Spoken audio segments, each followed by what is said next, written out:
I see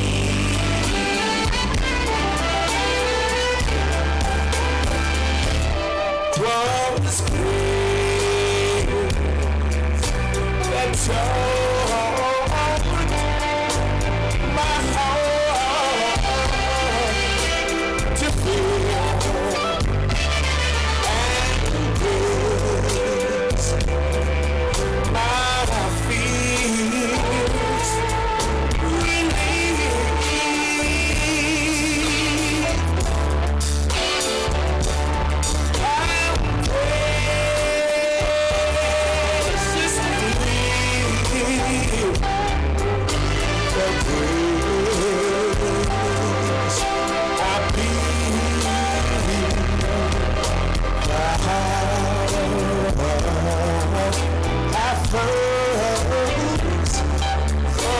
relief. Are you with me? So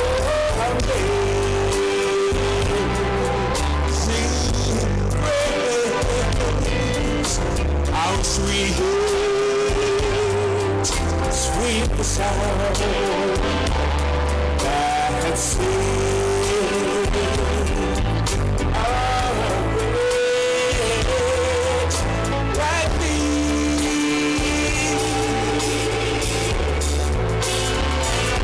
I was lost, but now I'm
Yes, good afternoon to all my listeners and viewers.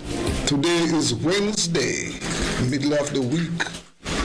Another day on Rebel Radio. Yes, Rebel Radio. And, as usual, we have your program filled with exciting news and information. Yes. Well, we want to kick off our program this afternoon, yes, by, we'll be talking to, we have in studio, very interesting personality this afternoon, Professor Belan Ganapati Devaran Koda. And Professor Devaran Koda is a professor of philosophy at the University of India. But he's in Jamaica at UWI Mona, and he's there teaching philosophy not only to the students, but he's offering his knowledge to the Jamaican people. And this afternoon we are going to exchange some ideas. He's going to tell us what he's doing and how important the linkages between philosophy and life. Good afternoon, Professor.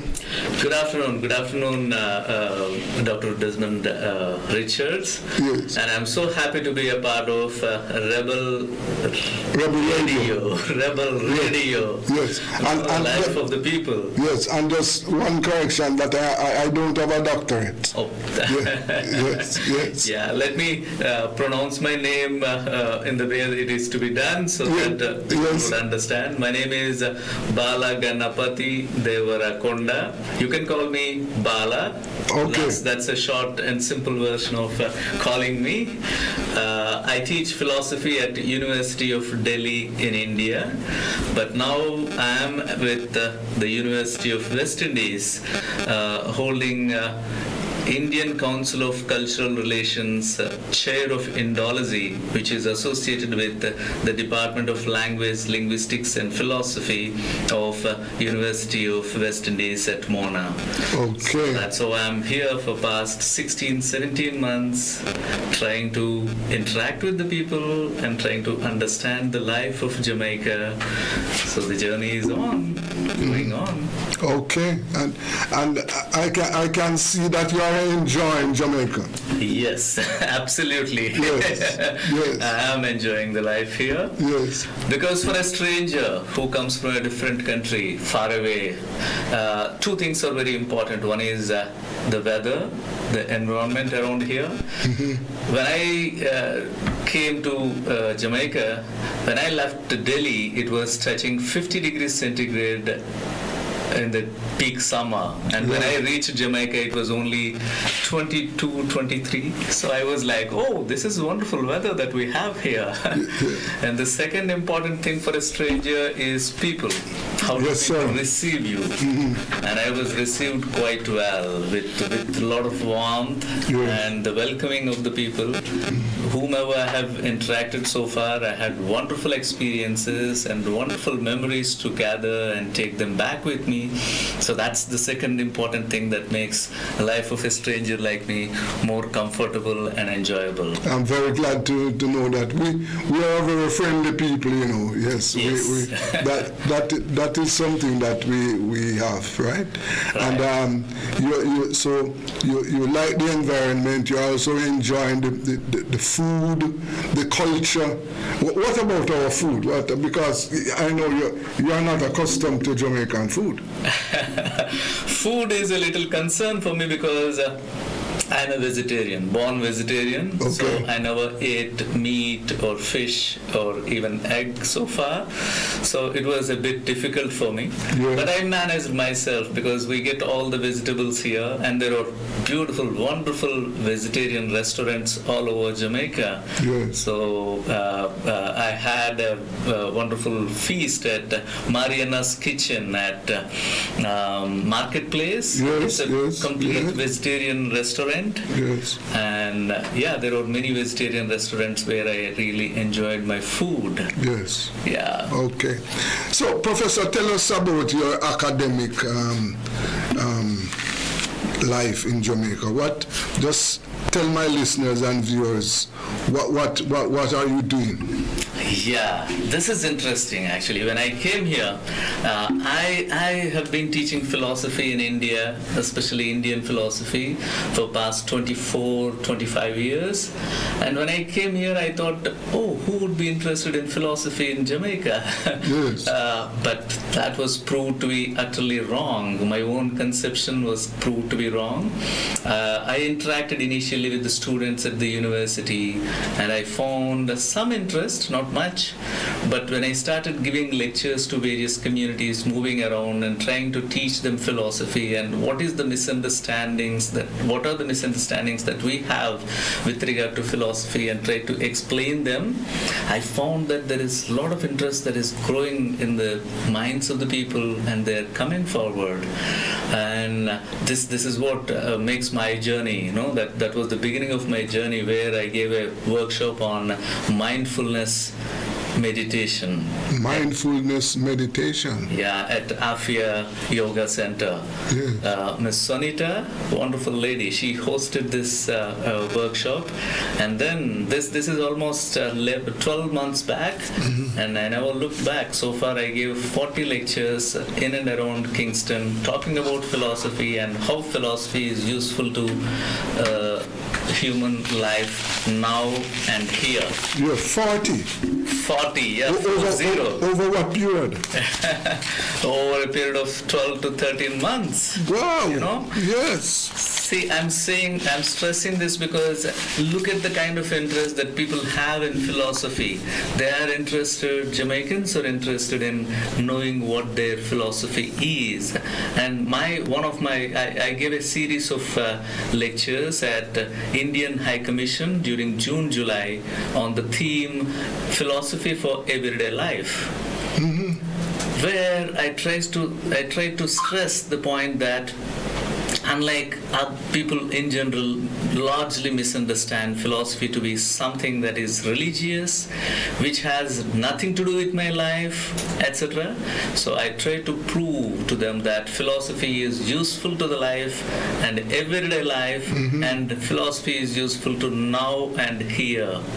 Okay, so that's what people liked. In fact, let me just briefly mention about one of the talks that I gave at Indian High Commission, where I spoke about how do I manage suffering. That was the theme. People may think that, oh, how is it related to philosophy? But actually, it is related to philosophy. Okay, philosophy is largely in the larger framework defined as a reflective discipline. A discipline that tries to make you reflect on your thoughts, on your words that you speak, on your actions that you perform in everyday life. If you don't reflect on them, you get carried away with them and you don't know where you're going. But for us, as a human being, it is important for us that we should know what we are talking, what we are thinking, and what we are doing. So philosophy is largely helpful in that particular aspect. So, for instance, people think that we suffer, right? See, there is nobody in the world who doesn't suffer, who hasn't suffered. Yes. But do we reflect on what this suffering is? Sometimes we don't. So we do suffer. We feel the suffering, but we don't reflect on this process of suffering and what could be the cause of this suffering and how do we deal with it? How do we manage it? Yes. Philosophy, especially, I spoke about Buddhism. I hope some of you, at least listeners, would be familiar with a philosophical strand that originated in India with the name Buddhism. Lord Buddha is the one who developed it. And you know something interesting that Buddhism tries to tell us? Friends, say I'm walking in the forest and there is an arrow which hurts me, okay? And what do you suggest I should do? Probably you would say that I should remove the arrow and throw it out and try to cure myself. Is that right? If that is the case, imagine a situation where I remove the arrow and start hurting myself again and again. What would you call that? Insane, right? Stupidity, insane, right? But you know, replace this arrow with a negative thing that happened in your life. What are you doing? You have been remembering that and hurting yourself again and again.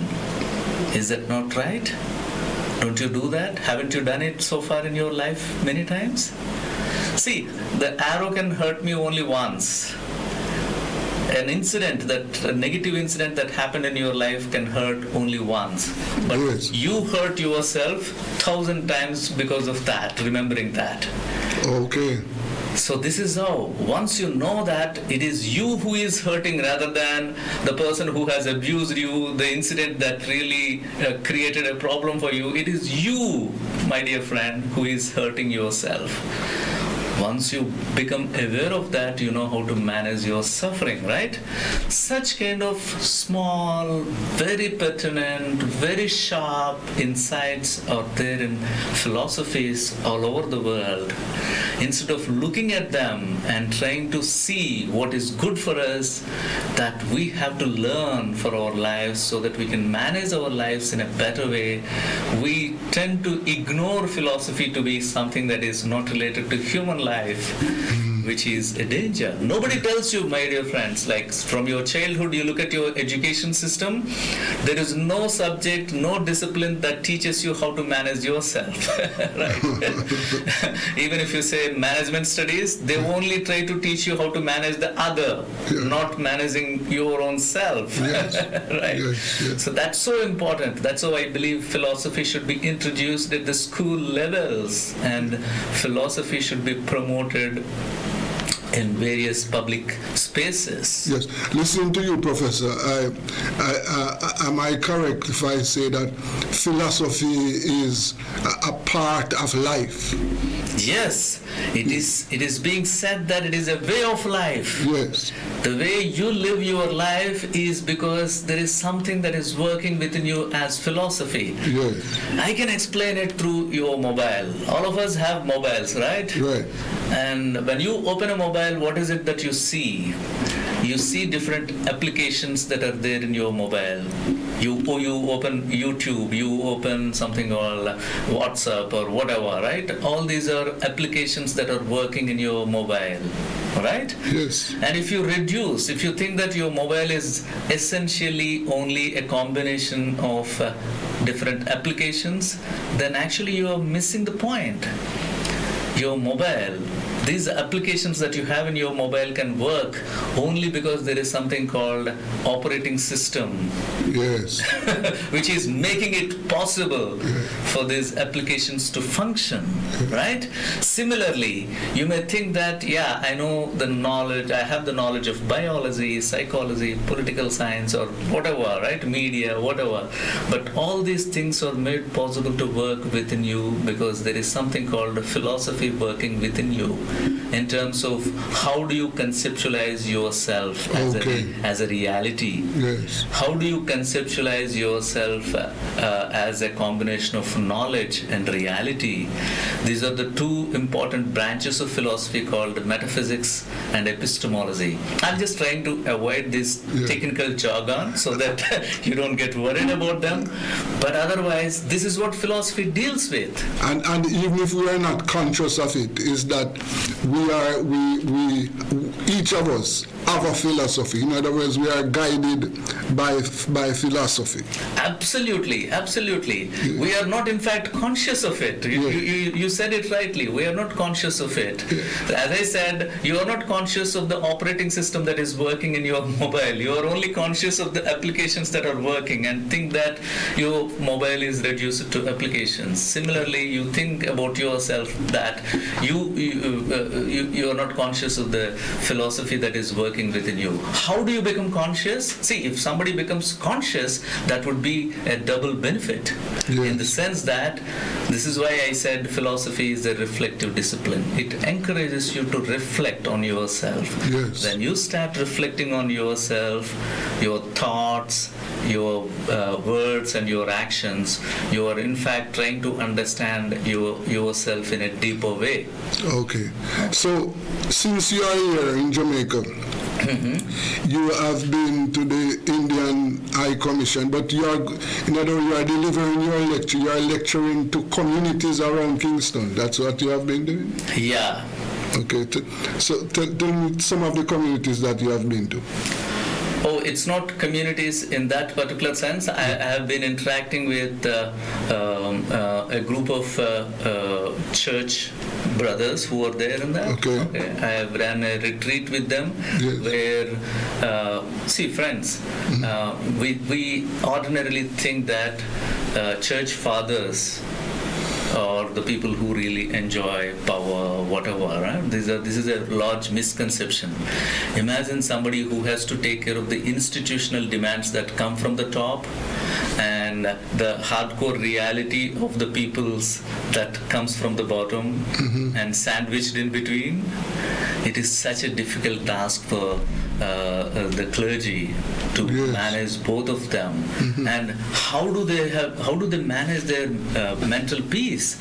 It's such a difficult task, I believe. Yes. And similarly, there are so many. What I meant by communities is I go and give a talk of 20, 30 people in somebody's house, and they invite me. One or two of them invite me to their own places and ask me to give talks there, lectures there.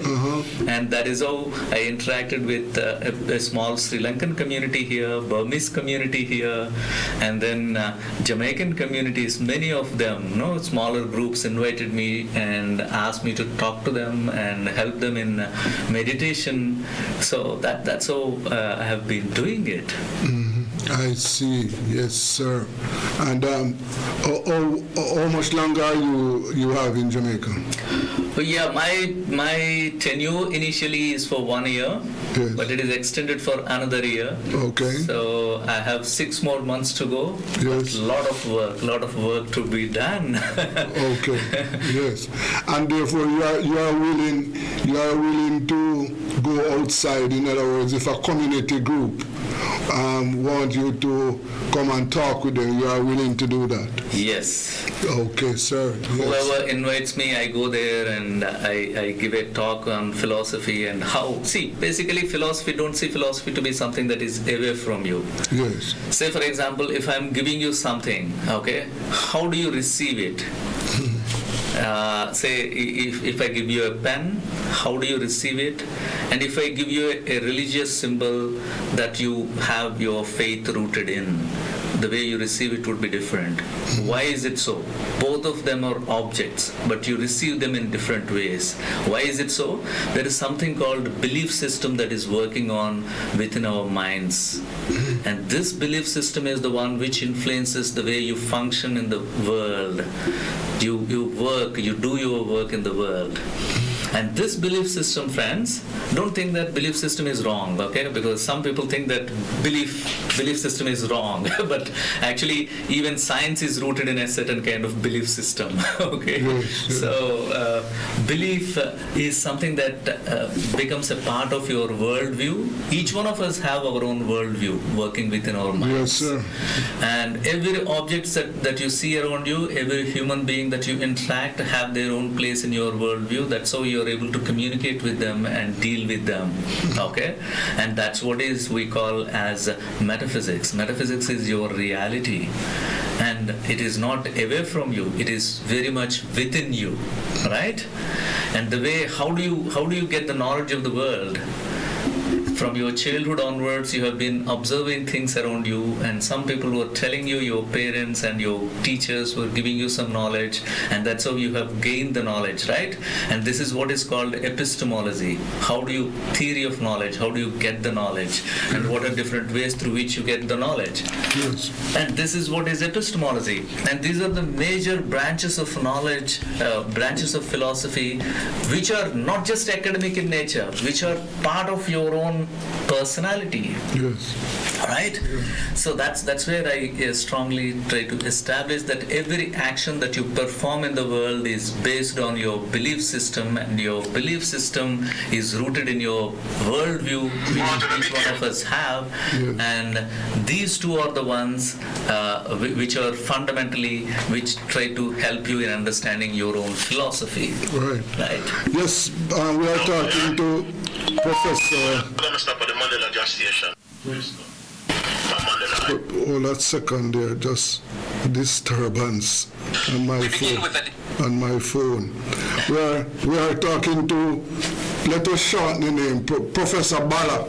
Yes, and he's from India. Now,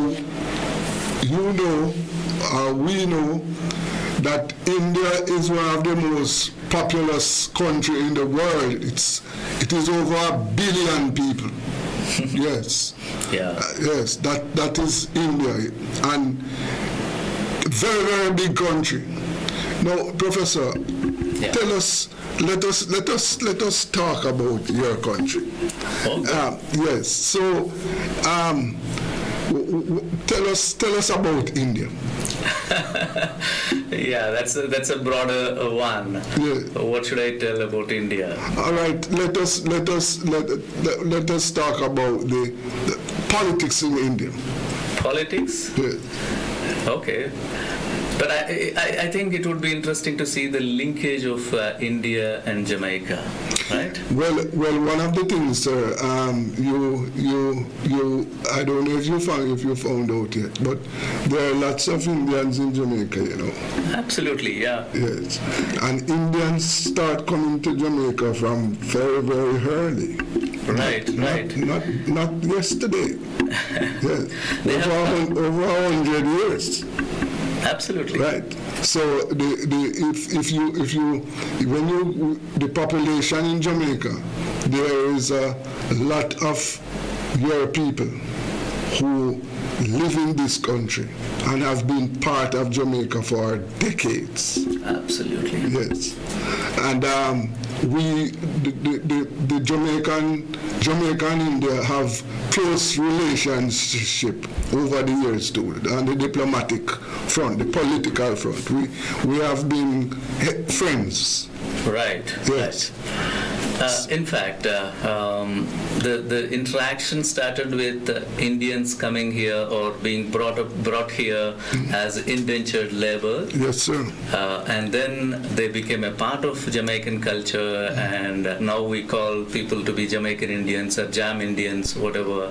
But it is so integrate, no? The integration of Jamaicans with Indians or Indians with Jamaicans is so close and intimate. And now we find a wonderful fusion of this culture in terms of the food, in terms of the religion, in terms of music, in terms of everything that we see around us, right? That's something fascinating. In fact, after coming here, I thought I should take up a project and try to put my reflections on India in Jamaica. Okay. So I'm still working on it, trying to collect some information and try to see how this interaction happened and what are the spaces that we find to be Indian in Jamaica. This is what I'm trying to explore. For instance, there are some place names. We have a street with the name Ambedkar, which was named last year when the President of India visited Kingston, Jamaica. So similar kind of things I was trying to explore, and I found there is something called Bengal River and Bengal Bridge and Bengal Beach. Bengal is one of the parishes in India towards the eastern coast. Yes. And I am surprised, how is it that name came here? All right. So I'm still exploring into that. So Okay. I believe such kind of things are still there, which are not available in the print media or in the news. So I believe such kind of things are to be brought up and placed so that the integration of Indians with Jamaica would be properly understood. How receptive are Indians to the teaching of philosophy? They are very much interested. Okay. Because they believe, they feel that they are disconnected to some extent from the traditions of India. So that's how when I started talking about philosophy and Indian philosophy especially, there were many people who were interested and who invited me to come to their places and talk about philosophy. The Indians' reception of philosophy that I am teaching is also very good. Okay. Yeah. In fact, in this regard, I should mention the work that Indian High Commission is doing here, which is very commendable work, especially the work that the present High Commissioner, Mr. Masakui, is doing here in terms of organizing medical camps. Even during COVID-19, he organized many medical camps and distributed free medicines to the people of Jamaica. Yes. And Indian doctors have come together to support the health infrastructure of Jamaica quite well. And even now, I think last week when we celebrated Gandhi Jayanti on Sunday, October 2nd, October 1st, I believe, there was a medical camp which was organized in downtown Yes. by Indian High Commission. Okay. So a lot of good activity that Indian government is trying to do, through its High Commission here. Yes, yes. So if I decide to take a vacation to India, You should. yes, what would you recommend? You come to Delhi. I live in Delhi. I'll be happy to host you there. You please come there, and then you can move around. See, India is not a small country, No, sir. It's like you have 26 Jamaicas in India. Okay. So what I mean to say is this kind of island that we have called Jamaica, similar kind of things as parishes in India, 26 parishes. Okay, I mean states there. We call them states. So it's a big, huge one. Yes. And at one side, on the northern side, you find Himalayas. And whoever visits India should never miss going to Himalayas because they are considered to be spiritual centers. Okay, go to the Himalayan foothills and spend time there. It's like it's divinity drowning into you. And similarly, you go down into the Indian peninsula towards the southernmost part. You would find 3 oceans coming together. 3 oceans. Yes, Indian Ocean, Arabian Ocean, and there is another one, I forgot, Bangalakhatam. Yeah. These 3 come together at that southernmost tip of India, Yes. which is a wonderful sight to see. Wow. Yes. So in between, it's like every 200, 300 kilometers that you travel, the culture changes, language changes, food changes, and dressing pattern changes, everything changes. So it's going to be a fascinating journey to travel in India. I believe you're most welcome to come to India. Okay. Yes. So let us just get. So, for example, in Delhi, Delhi is a I would imagine that's a big city. Oh, it's a big, huge metropolitan city with a densely populated space, Yes. urban space. Yes. Yeah. Okay. And what are some of the main features in Delhi? I mean, so what's some of the most interesting things that? There are many. Historically, Delhi has a very important place because the Muslim rulers, when they invaded India, they made Delhi their capital and ruled almost most of the parts of India. So that's how it has continued to be the capital of India for a long time. And since it was the capital, there are many interesting things that have evolved and developed in and around Delhi.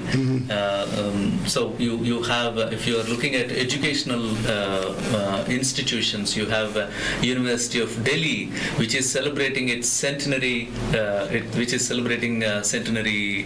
anniversary now, 100 years old, and you have colleges which are more than 100 years old, which cater the needs of the students from all over the India and also from other countries as well.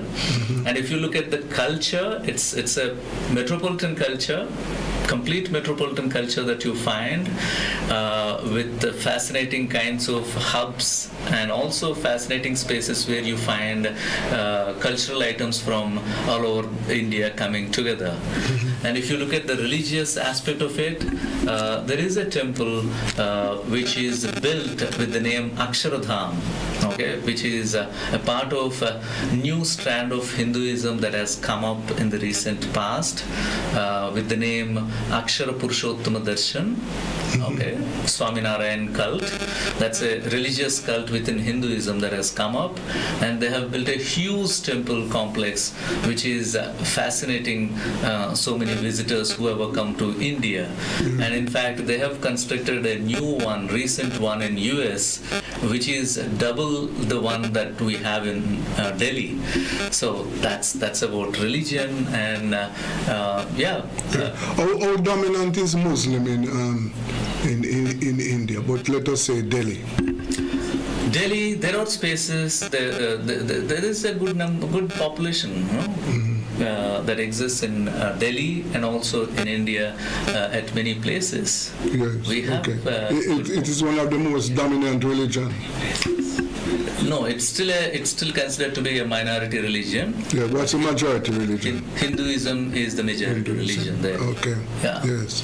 We have it's a combination of many religions and faiths, in the sense that we have Hinduism, which is more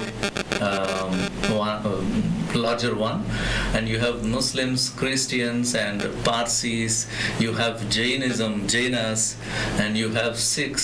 So it's a combination of many faiths, and it's a combination of many languages as well. Okay. It is said often that there are more than 100 languages that are being spoken in India. Okay. But the government, as constitution, has recognized 25 languages to be the officially recorded languages. And well, you're a vegetarian, so you don't eat meat. But there are cities, people in India who don't eat beef. In other words, cows. Is it? What is the significance of cows in India? See, this is a very interesting question. Actually, it is related to something. It is deeply rooted in culture of India, traditional culture of India, because traditionally, cow is seen as a symbol of wealth for the families. Okay, so that is how it is considered to be, because everything that comes out of cow is seen to be something that is useful to the life of the individual. Cow dung is used as an anti-septic kind of one, and also it is smeared all over the floor when we had mud houses, and cow dung is smeared all over. Okay. So it is to protect ourselves from other kinds of bacteria, harmful kinds of bacteria. And it is you have certain kinds of medicinal values that they find in cow urine, and some people prescribe it to drink. To drink in the morning. It is considered to be one of the good things for the individual's health. In this regard, I should mention that this is an experiment which was conducted. I have seen it, so I don't want you to believe it, but you can also test it. You take a glass of water which is filled with mud, and add 2 or 3 drops of cow urine in that, and the mud would come down completely, and the water at the top would be seen to be pure. And you put it in another glass and drink that water. People say it would almost taste like a mineral water. So everything, that's why I'm saying everything that is related to cow is considered to be useful, and that is all they stop. They said you should not be killing it because it's going to be useful to you. Okay. So that's how they initially, I'm saying, they haven't resorted to cutting and eating it. Okay. So there are people in India then who don't eat beef. Some people, yeah. Okay. Yes, I can. Yeah. And when it comes down to food in India, that must be many different kinds of food. Oh yeah, I'm saying travel 100 kilometers one way, you would find different kind of food. Travel 100 kilometers other way, you would find different kind of food. Yeah, in this regard, with regard to the cow, I should mention also this point that it's not just on its usefulness. It is also because people have to be made to understand the importance of it. That's how they have given a sacred space to the cow. So that is how cow is also worshipped, and it was made a sacred one so that they don't kill it continuously. So that's, yeah, food. The variety of the food that you find in India is so much. Yes, I can well imagine. Even vegetarian food, I'm telling you. There is so much of variety in the vegetarian food. In fact, I remember one of my friends, whenever he used to call me for dinner, he used to say that if I only invite the non-vegetarians, I have to just cook one biryani, chicken biryani or mutton biryani. But if I have to invite a vegetarian, I have to cook 10, 15 items for you. So, yes. yeah, that symbolizes the kind of diversity of vegetarian food that exists there. And I can also imagine that the Indian culture is rich. Yes. Yes, I can well imagine that. Yeah, geographically it has it has different temperatures, extending this huge landmass that we have. For instance, if you look at the India's map, the southern part looks like a peninsula, okay, which is covered with water on 3 sides and land on the 4th side, northern side, and it has its own different culture, different climatic conditions. Because of which the food habits, dress habits, the way of talking, everything changes, right? And you go to the northern part of India, it is more cool. The cold during winters, for instance, Delhi touches 0 degrees centigrade. Sometimes it becomes very difficult to stay there. So that's how the culture, the food habits, the dress habits, everything continuously changes once you travel from northern part of India to southern part of India. One of the things that I would like you to explain, the time that you have spent in Jamaica, you probably would have observed the mix. All right, let me try and break down it. So, in Jamaica, you have rich people and poor people. Now, and you have been in Kingston, and then you would have gone to some of the upper class neighborhoods. Now, in let us say in Delhi, how is the breakdown the society for me? So you have the rich, and just how the society is structured in Delhi. Yeah, that's a very important question, because even there you would find these two structures, like rich and poor, would be, the gap between them is more, because people who live in slums, and the people who have a lot of money and then live in rich bungalows. You would find both of them. But something that is interesting with regard to Delhi that I found when I have been living there for the past 8-9 years. So that's how when I reached there, something that I found to be interesting is you would get any object that you want to purchase for, say, $5,000, and same thing you can also get there of a different quality for $100. Okay. So something that you will not be able to find the difference at all. So they replicate things so well, they duplicate things so well that ordinary people also would be able to live comfortably, Yeah. and not completely segregating themselves in terms of their clothes, etc. And same thing, you go to a branded shop, you have to shell out something like $5,000 there. So that's something that I found to be very fascinating, which tries to cater the needs of all stratas of people of society. Yes. Cost of living. How is cost of living in Delhi? It's too much. It's too much. Yeah. High? So high. Yeah. It's so high. Okay. Cost of living is really tough there. Yeah. But I find it's also similar in Kingston, right? Yes. Yes. And any of these capitals and metropolitan spaces, the cost of living is always high. Since you're also talking about culture, something that fascinated me.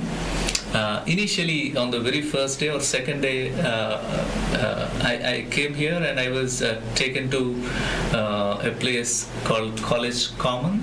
Yes. Which is the residential area of the University of West Indies staff, right? I was staying there and I just came out for a walk in the morning, the second day of my stay there. First 2 days, in fact, friends, I should mention that I did not find anyone on College Common. I was coming out and looking for the people and I did not find anyone and I was like, oh, where am I? Yeah. Because I lived in Delhi where you open the door, you find hundreds of people around you. And suddenly you shift to a place where you don't find anyone at all on the roads. Yeah. It was like, I thought I am in a secluded place, right? Yeah. So, haunted place. But actually, luckily I found somebody walking in front of me and I was so happy, so I wanted to greet him. And I said, hi, good morning. And the person said, blessings. Yes. So that was like, I couldn't understand why is he saying blessings. Yes. Because I see, this is where I want to bring in this cultural aspect into picture, friends. Yes. Say, for example, somebody says good morning and good afternoon. Okay, why do they say that? And somebody says namaste. In Indian tradition, we say namaste. Okay, so why does somebody say that?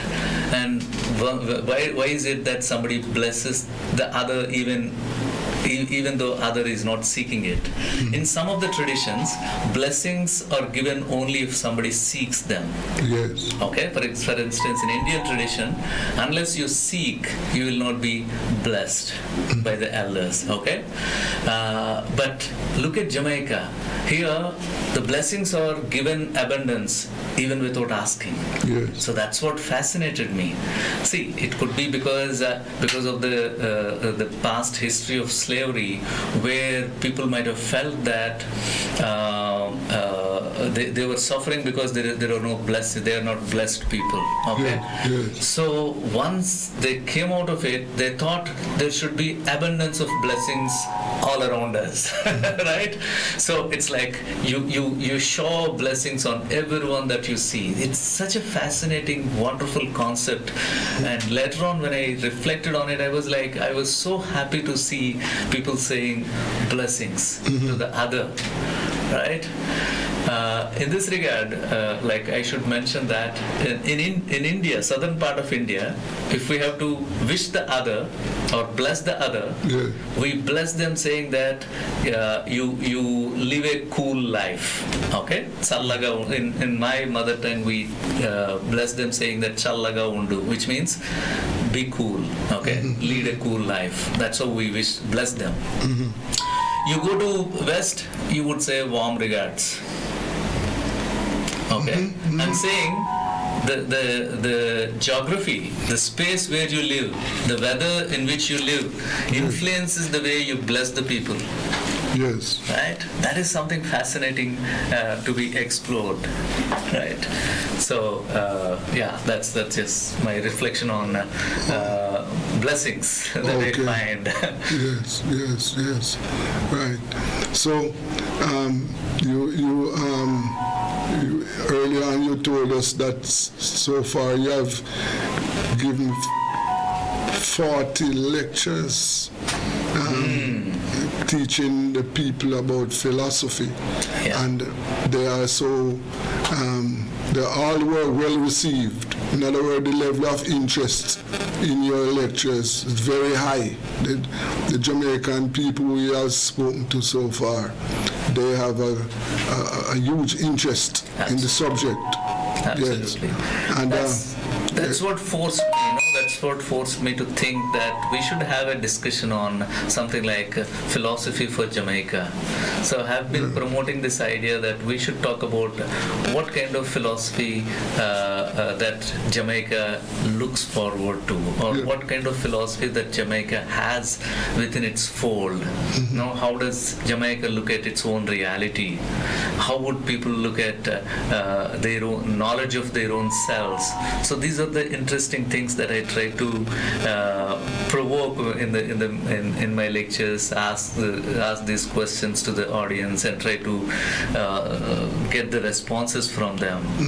So I believe such kind of a reflection would definitely be useful to Jamaica and also to the people. yes, sir. Yes. Because I'm saying this because in my classes I find the students to be less reflective. So I always encourage them to be more and more reflective and ask questions, because we are told that you should not be asking questions, too many questions, but actually unless you ask questions, how will you get the knowledge? Yes, of course. In philosophy we say there is no right question and right answer. Any question is right, any answer is right, as long as you are able to substantiate yourself. So that is how I encourage the students in my lectures at UV to ask questions, as many as possible. Yes. And on campus, I can well imagine that you are well received on campus. I'm talking about Mona campus. Right. On the campus, though I am associated with the Department of Language, Linguistics and Philosophy, Yes. I try to go beyond that, and I last semester, along with the Faculty of Sports Medicine, the Dean is Dr. Akshay Mansingh. Yes. Along with him, we have done a series of online interactions. What is it called? It's not roundtable, something else. I forgot the name that we have given to it. Workshops, okay. 3 series on sports ethics. How do we see ethics of the sports? So we have done 3 interesting series there. So that's how I interacted with Faculty of Sports Medicine, and I also went to Media Studies, and I'm going to have a collaboration with them, and I'm going to do a lecture next month with the Department of Gender and Development Studies, and I'm also actively interacting with Open Campus and trying to promote philosophy there. So this is how I'm trying to reach out to as many faculties and as many departments and as many students as possible. One fascinating thing that I have done last year, every November we celebrate something called UNESCO Philosophy Day. UNESCO, which is a body of United Nations, celebrates November 16th to be Philosophy Day, World Philosophy Day. So last year, we thought, the colleagues of philosophy at UV, we thought we should do something like talk to a philosopher. How would that be? Like, we took placards, and I went to law faculty and sat in the lawns holding this placard written "Talk to a Philosopher," and many students came and spoke to me. I found that to be they found it to be amusing and interesting, so I had interactions with them, and I liked it so much, because I believe that is how we have to reach out to the people and help them in understanding how philosophy would be useful to their lives. Okay. And I believe on the basis of that, those interactions, some students have come to philosophy choosing it as an optional. Right. And we are coming to the end of this program, but I can't end this program unless, because your country is one of the force in cricket. Yep. Yes, cricket is from outside. I see cricket as the number one sport in India. Yes, absolutely. Yes, and so it is well known, and it is something that the Indian people love. Yeah. Yes. I should mention this a small incident in this regard. Like, we have Chris Gayle here. Yes. He's so celebrated in India, Yes. and people love him so much. Yes. I would say as much as Jamaicans love, Indians also love Chris Gayle so much. Yes, sir. And one of my friends, Jamaican friends, was narrating this incident to me. He went to India and he finished his work, whatever that he has, and then finally he went to a supermarket and tried to do his purchasings to come back to Jamaica. Yeah. He finished all his purchasings and went to the counter to pay the cash. Okay, so then the person in the counter asked him, looking at his height and etc. So he said, "Are you from West Indies?" Yeah. This person said, "Yes, I am from Jamaica, West Indies."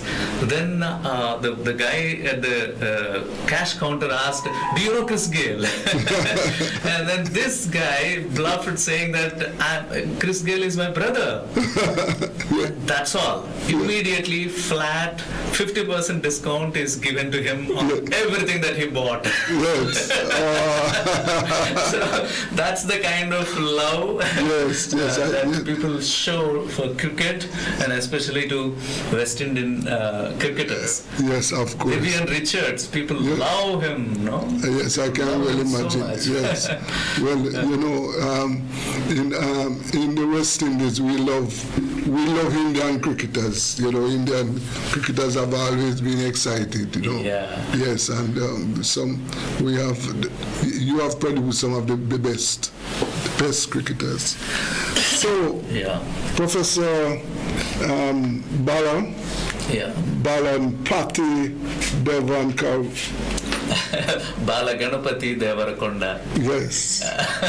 I want to thank you very, very much for spending time with us today at Rebel Radio.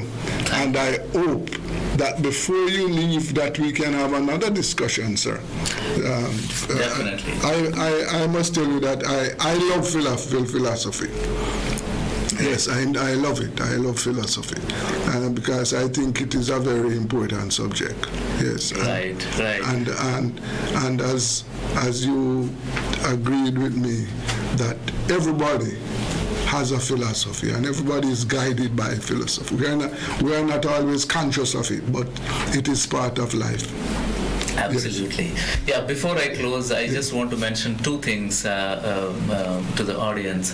One is I have been giving a series of lectures at Indian High Commission on every fourth Sunday. Yes. And Indian High Commission is hosting it, so whoever wants to participate in it, please look at the social media handles of Indian High Commission. I mean, India in Jamaica is the social media handle of Indian High Commission here. Yes. And this Sunday I'm giving a talk on philosophy for health. Philosophy for health. Yeah, okay. I believe we have a slightly misguided understanding of what health is and what healthcare is and what cure is. So I'm trying to address such kind of issues, and also I'm trying to address how philosophy would help us in maintaining our health. So Okay. please do join, and Yes. I welcome you all. Whoever is interested, please do join us. And the other important thing that I have been doing here is we developed something called philosophical counseling. So I have been helping people here in Jamaica with the use of philosophical counseling. If you have any concern, I welcome you. Please do come. We can have a conversation. I believe a conversation with a philosopher would definitely be helpful to you to get the clarity of the concern that you have, which has been troubling you, whether it is related to relationship, whether it is related to work, whether it is related to your own self. Like, I'm not able to understand myself. Why is it that I am this way? Right? Okay. Some people do come and say that I don't see any meaning in my life. What is it that I should do? So such kind of questions would be help if you have a discussion, conversation with a philosopher. I believe that it would be really helpful to you. And for this kind of philosophical counseling that I am doing at Jamaica, I don't charge anything. I welcome you all. If whoever wants to get the benefit of it, please do contact me. I would be more than happy to help you. Yes. Okay. Thank you very And much. thank you so much, Richards, for inviting me here. And I'm thankful to the audience of Rebel Radio, Life of the People, Jamaica. Okay, thank you so very much, Professor. Yes, that is where we let us go for a break. This is Rebel Radio.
What a friend, yeah. A blessed Savior. Oh, what a friend we have in Jesus. All our sins and grief to pay. Oh, what a privilege to carry everything to God in prayer. Oh, what peace we often forfeit. What needless pain we pay. All because we do not carry everything to God in prayer. And we trials and temptation. Is there trouble everywhere? We should never be discouraged. Take it to the Lord in prayer.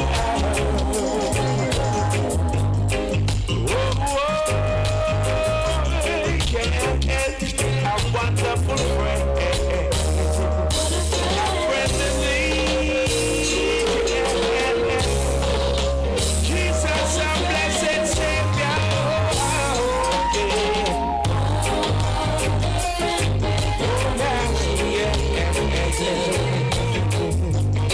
Take it to the Lord.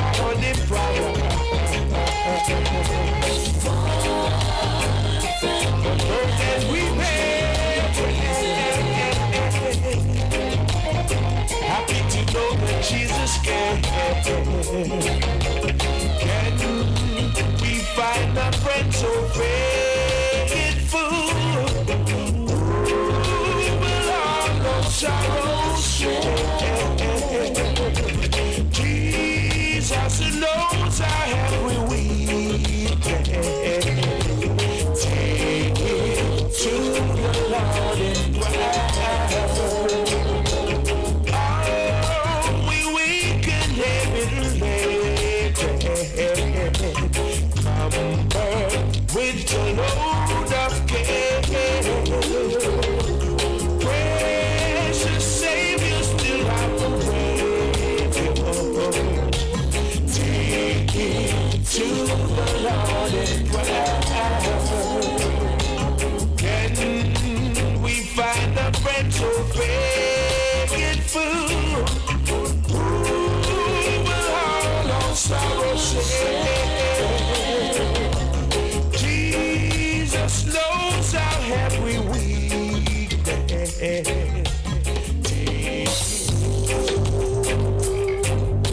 What a friend, yeah.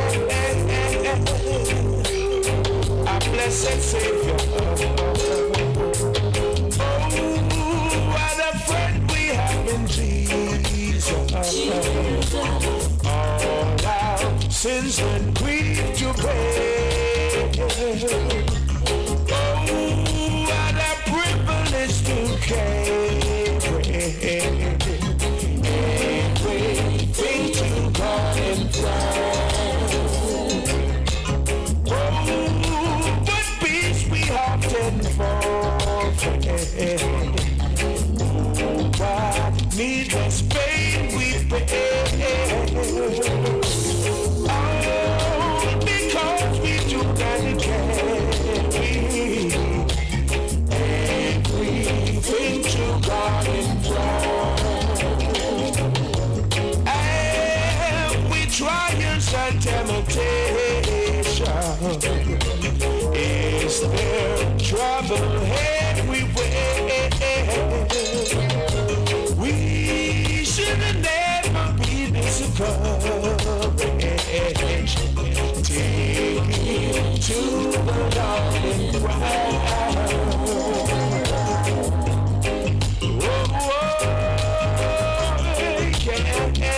A wonderful friend. A friend in need. Jesus, our blessed Savior.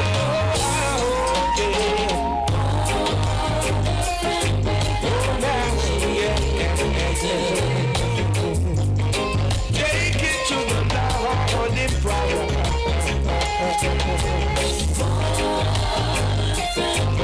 And we pay. Happy to know that Jesus can we find a friend so faithful? Who will all our sorrows share? Jesus knows our every weakness. Take it to the Lord in prayer. Oh, we can live it later. With a load of care. Precious Savior, still have the way. Take it to the Lord in prayer.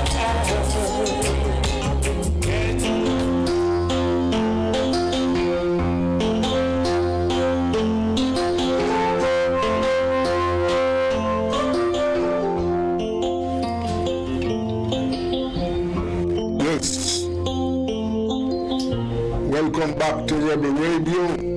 Yes. Today we had that discussion just a while ago with Professor and from India. Well, we are going to turn our attention now to some local affairs, local and international affairs, of course, and we have with us public commentator Lucius White. Oh, Mr. White, good afternoon. Good afternoon, David. Yes, sir. Well, I am sure that you, like myself, is aware, sir, the crime problem remain with us. Lush, it is heating away at the flesh of the people. We had another, this week, Monday, we had a triple murder. Yesterday, there was killing of two senior citizens up in St. Andrew there. Yes, we're up in the rural parts. And the killings continue all over the country, sir. And I heard the Prime Minister saying that, you know, they have plans, and there are some people don't want them to implement anti-crime plans. You know, I don't even understand what he was saying. But what do you make of the situation, Lush? Well, we have a very terrible situation, but this is not an overnight event. This is something that has crept upon us, and because we have looked at symptoms rather than root causes, the situation has continued and it's getting worse. Yes, sir. The truth is, far too many of our people are no longer guided by the sort of moral guardrails that the society had in the not too distant past. In other words, people have been more individualistic and materialistic, and measurement of materialism is more important than what we in the not so distant past will regard as character and good things. You know, you remember the other time when I say, he who steals my purse steals property, he who robs me of my good name. No, good name thing don't mean that thing. Yeah. No, it is a matter of what is the bottom line. What can I get out of it? And people who find themselves not with the material things that they deem as part of what gives the good life consider themselves worthless and will do anything to get that. So we have hired hands to do murder, and would have and I've had no problem even killing a 10-month-old baby. Yes, sir. Because there is a contract on hand. Yes. And all of these things happen because we have given away or have abandoned the policies that you were your brother's keeper, and that good character is something to strive for and to be protected. Yes, sir. So we get into an economic situation where we have been under protracted austerity, and it means a whole heap of pressure for the poor. And with fewer people making the breakthrough from being poor and to go into the middle class, you get this desperate situation of people who regard themselves as worthless. And when anybody figures that his life or her life is not worth much, then yours is worth even less to them. And consequently you get the kind of wanton, heartless killing that goes throughout the country now.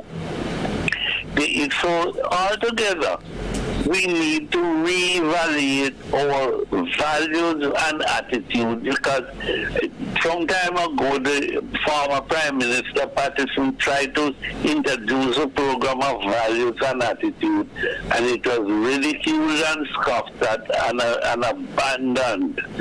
And we are paying this sort of price for not having either values nor attitude as part of the anchorage or moorage for the society. Yeah. Yes. You're very right, very right. Because when you look for that case there, the killing of that 10-month-old, that's a baby, right? And when somebody really plot, because those accused persons who are in custody for this killing, it is something that they planned.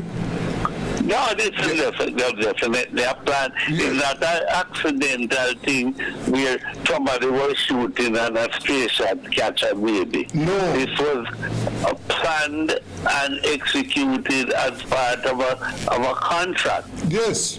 Thanks, there is a sort of confession to the police so far, which is very helpful, and it should be a sort of indicator to us as to where we are and where we are likely to go if we don't take the appropriate steps to put back values in our behavior. Yes.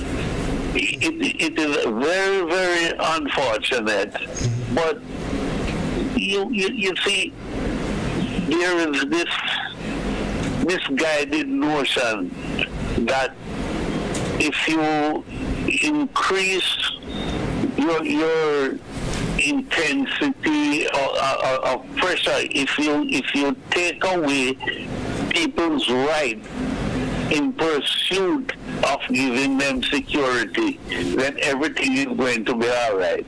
And Benjamin Franklin did tell us that people who are prepared to give up their rights for security are going to find that they neither have rights nor security. Yes, sir. We have spent far too much time trying to impose a state of emergency, to use state of emergency as a policing method rather than utilize our resources to make less people be available for the criminal enterprise. And this, I say without fear of successful contradiction, that if we had spent more money and made greater effort to ensure that we have enough teachers in schools and schools located that give access to more people, then you would never have the situation where 30% of our children coming through high school are functional illiterate. Mm-hmm. In other words, they really don't have much use. And it is not the children's fault. It is the system. Because when you pack in 50 odd children into a primary or a secondary school situation, the very strong will survive.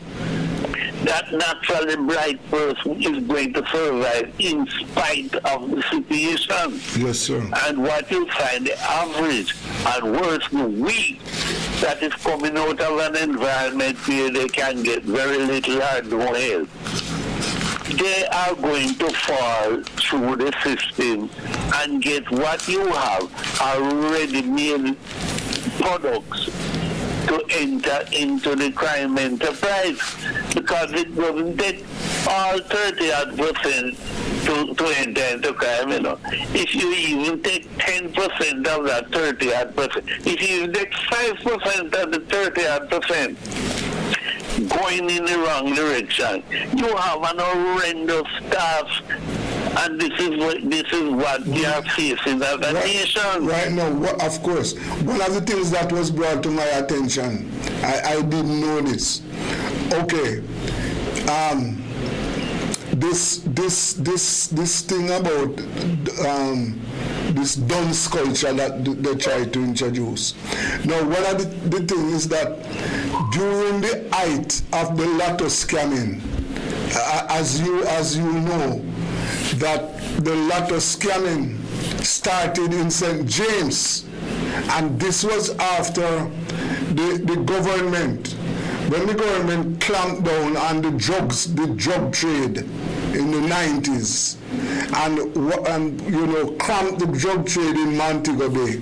That is where the lotto scamming started. And it was brought to my attention that that parish had one of the highest school dropout for a period of time. Right? Because here it was that the students were leaving school and getting involved in the lotto in scamming, not lotto scamming, the scamming. Yeah. Right?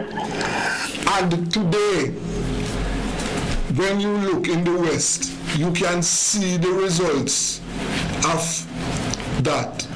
Because a lot of the murders yes, in the Western End are directly related to the lotto scamming, you know. That's where the origin, the fight for turf and for the papers. Altogether, yes, we have a very, very bad situation, and we are not approaching it correctly, because we are not doing enough to ensure that we reduce the availability of people who will be going into the criminal enterprise. When you have dropouts or people who have not been trained adequately in any area where they can earn a decent living, a percentage of those people will, and I will emphasis will, eventually be products of the criminal enterprise. certainly, Louis, certainly. And right now the country, we are paying for that. Now, one of the other important events globally is what is happening in Palestine. Now, yesterday there were reports that an hospital was bombed, and the figure that I saw, that is 500 victims. Now I saw where the Israelis are saying that they are not responsible for the bombing. It was the Palestine. In other words, they're saying that it's a rocket. And it's a rocket from the Palestinians that hit the hospital, right? And I saw where I just saw President Biden, who is in Israel. He supported the Israeli version of that incident. Now, Lucius, the unfortunate thing about this is that the Zionist Jewish lobby group has total control over American influence, and that has strengthened them to do as they choose, and they clearly are on a plan which does not support a two-state solution to the problem. yes, The plan is eventually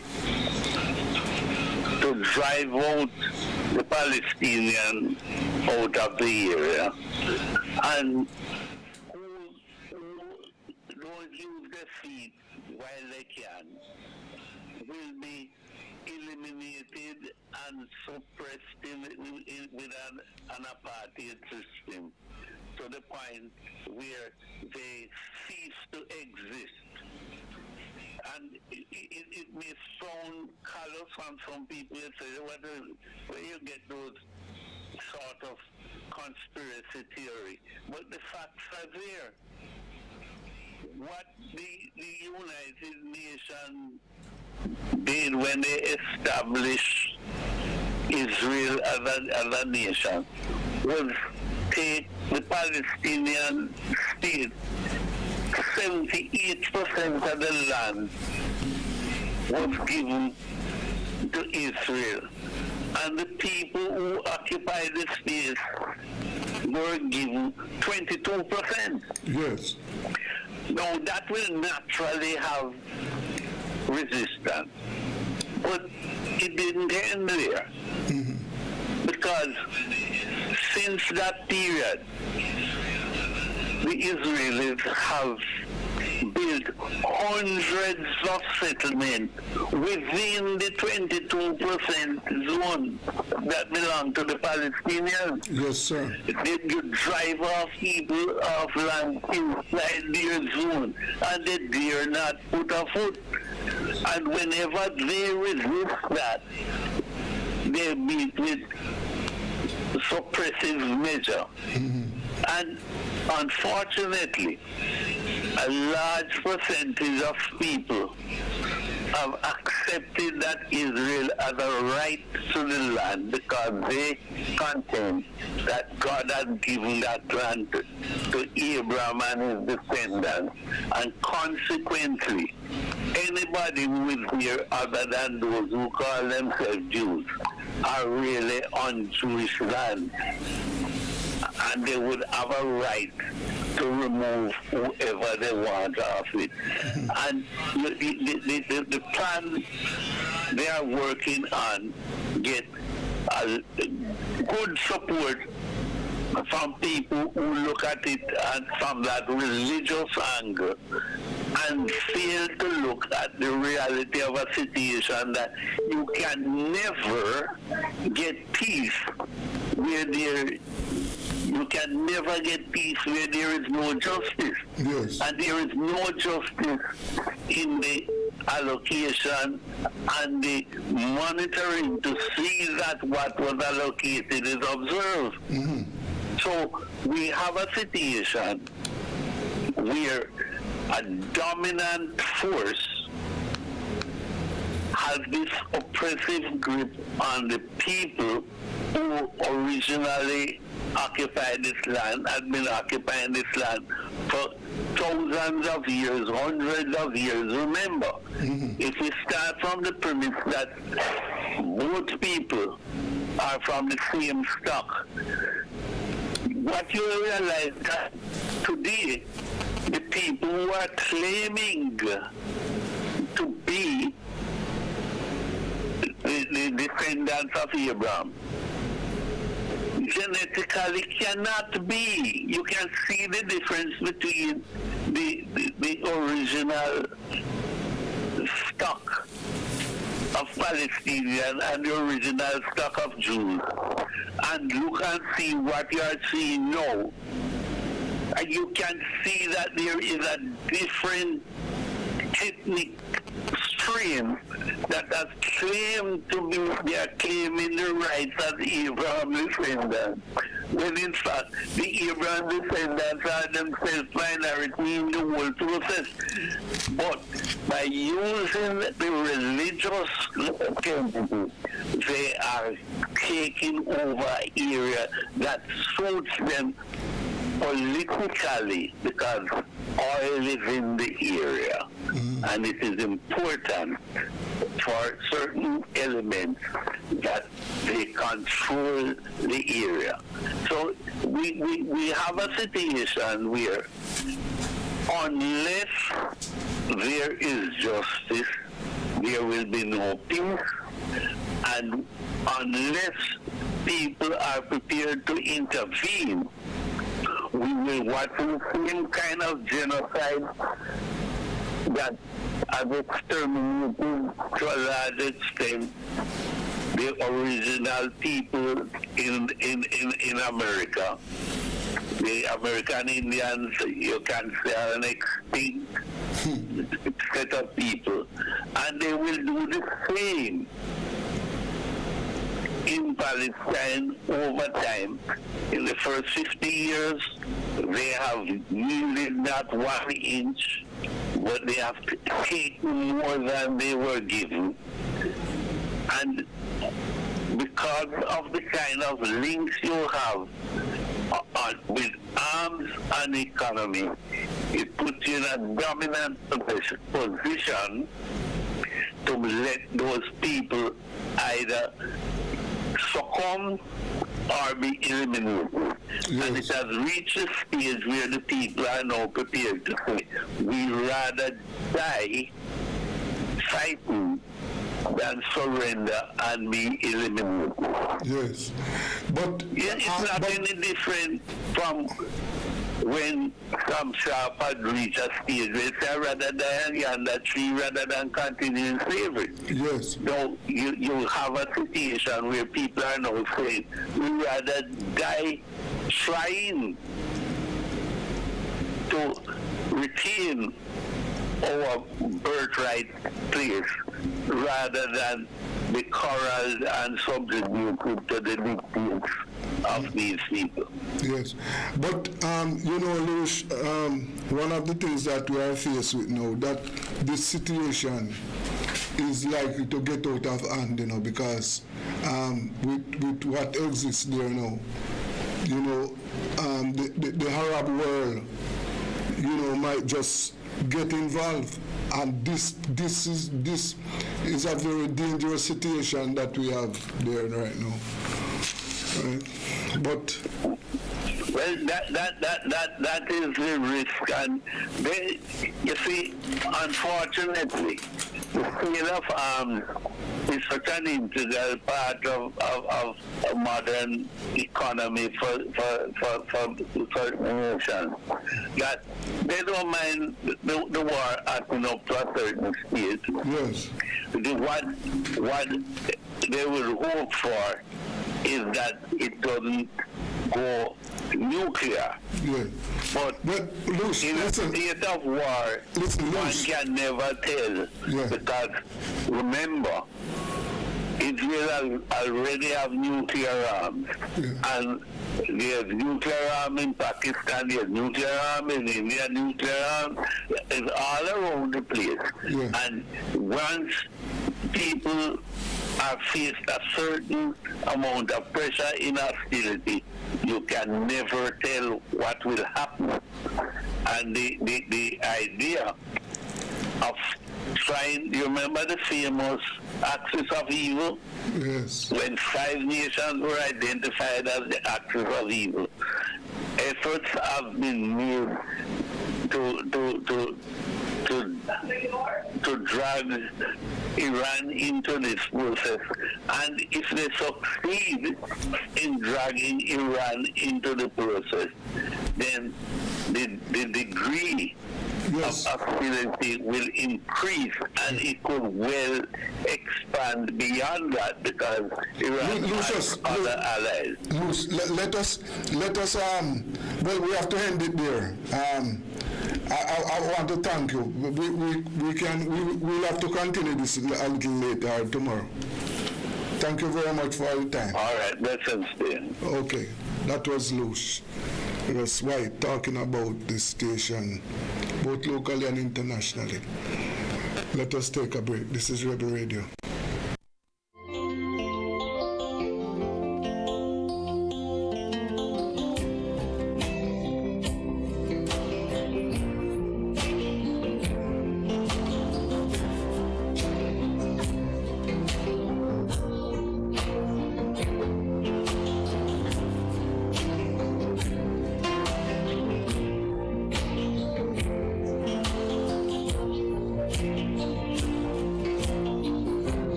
Still here with us. God bless. I remember Mama and the love that she gave. Building her the bedside, I could still hear Mama say, people are better than you, George. Don't you let them down. I remember Mama in the happy mood. We went to school with holes in our shoes. We didn't have much, but the Lord saw us through. I'm kept family together. I remember Mama in the happy mood. She packed her lunch in an old greasy bag. Might have seemed empty, and it was full from the head.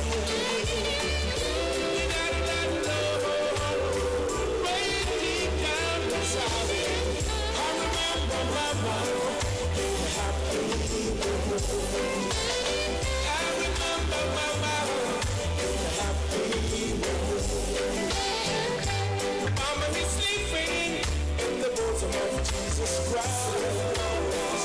Somehow I know she's smiling at us right now.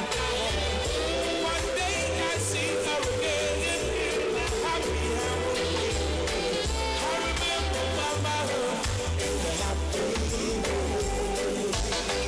I remember Mama in the happy mood. Brothers and sisters, they're living far apart. Although Mama's gone, she's spreading in her heart. They're all gonna pull together and stay in the holy place. I remember Mama in the happy mood. I remember Mama in the happy mood. Grandma, I miss you. Dad, I miss you too. For those of us who lost loved ones, you know what I'm talking about, right?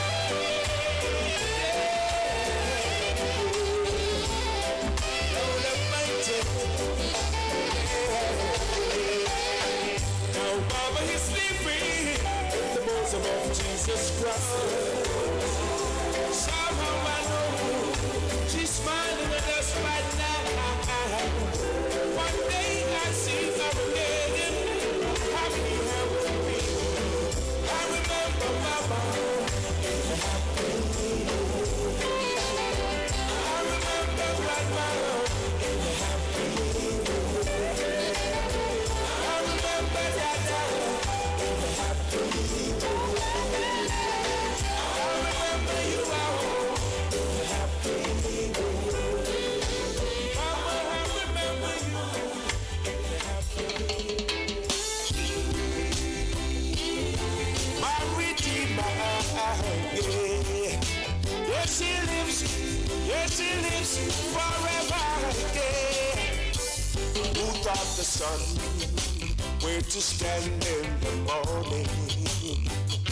And who taught the ocean you can only come this far? And who showed the moon where to hide till evening? Whose words alone can catch a falling star?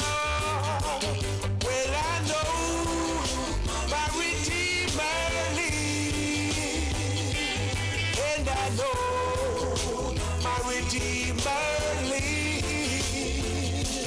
Let all creation testify is risen and alive, and I know my Redeemer lives. The very same God that spins things in harmony runs to the weary, the warm and the weak.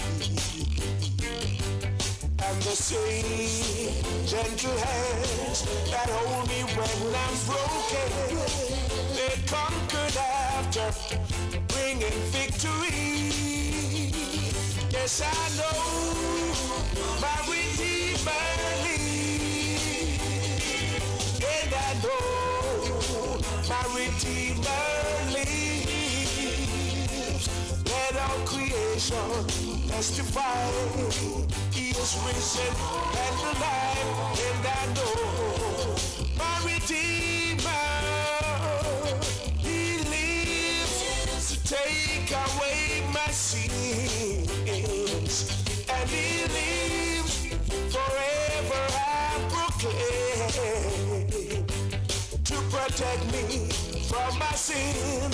His most precious life he gave, but now he's alive. There's an empty grave, and I know my Redeemer lives. Yes, I know my Redeemer lives. Let all creation testify his life is magnified, and I know my Redeemer lives.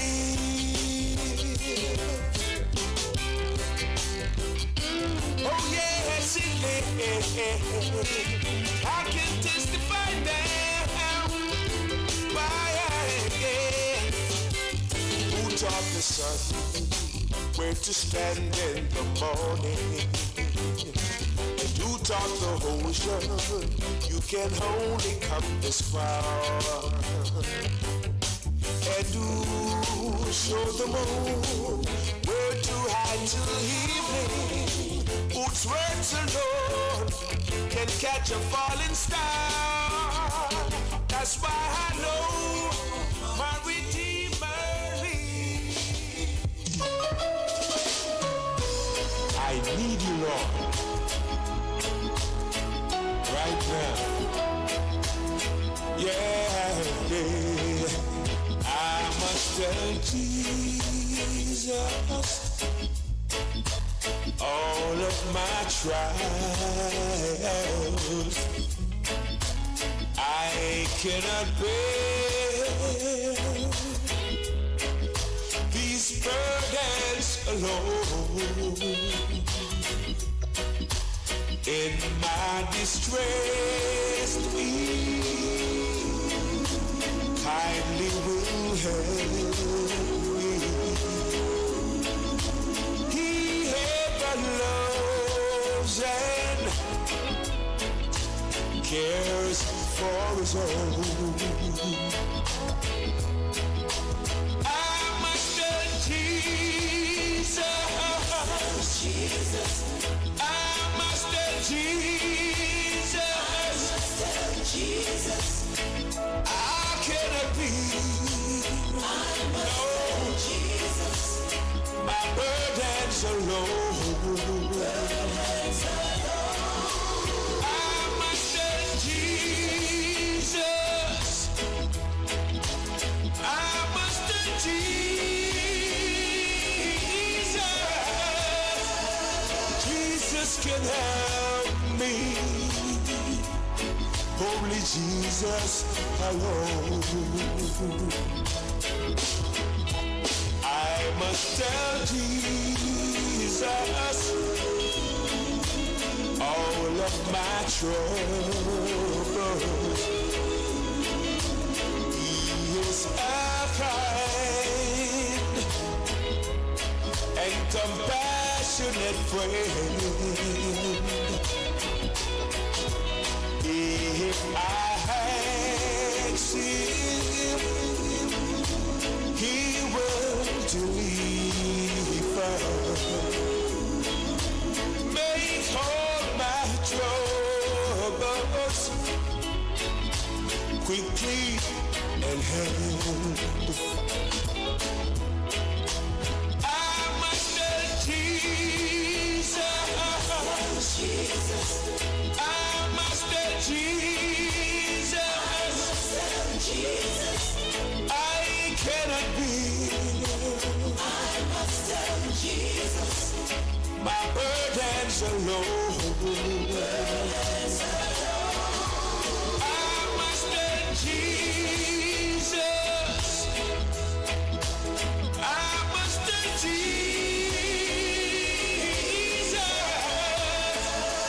Jesus can help me. Only Jesus alone. What must I do when worldliness calls me? What must I do when tempted to sin? I must tell Jesus, and He will help me over the world, victory to win. I must tell Jesus, I must tell Jesus, how can it be? No, my burdens are low. I must tell Jesus, I must tell Jesus, Jesus can help me. Jesus can help me. Only Jesus can help me. Only Jesus alone.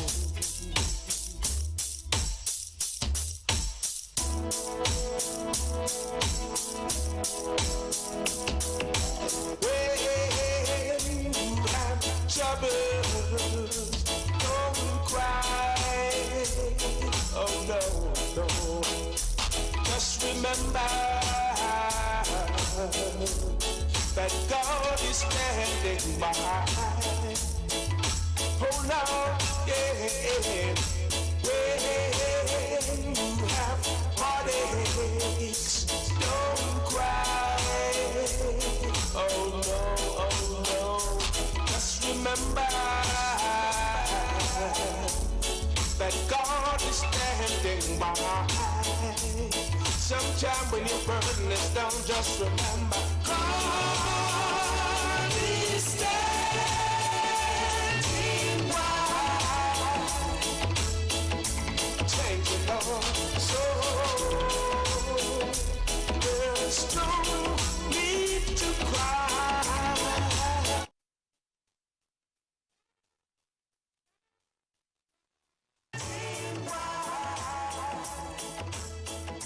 Thank you, Lord. So there's no need to cry.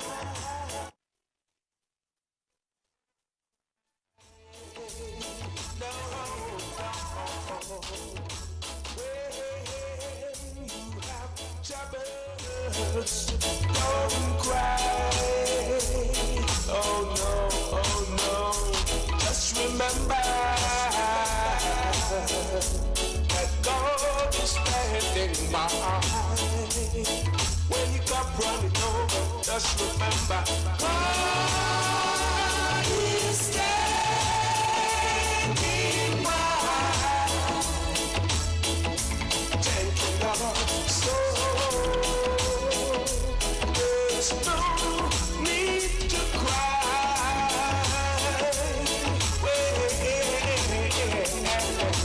God is standing by. Thank you, Lord. So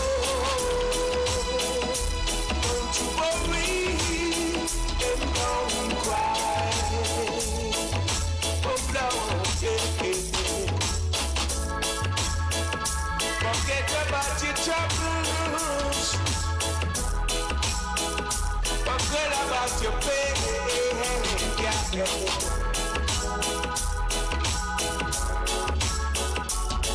Put your trust in the Father. Oh, God is standing by. Take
time, God will take care of you.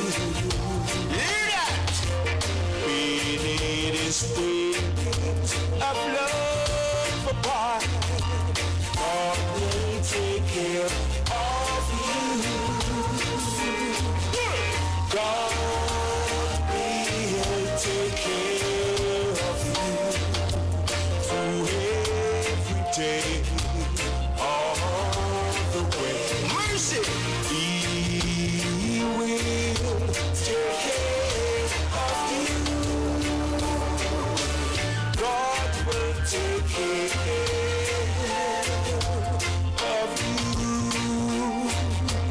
No matter what may be the test, God will take care of you. Lead everyone upon the Lord, and He will take care of you. Mercy, God will take care of you through every day, all the way. He will take care of you. God will take care of you. Lord of mercy, no matter what sickness it may be, yeah. No matter what problems you go through, no matter how rough it may be, the Lord promises He will never take care of you. So God will take care of you. Mercy through every day, all the way.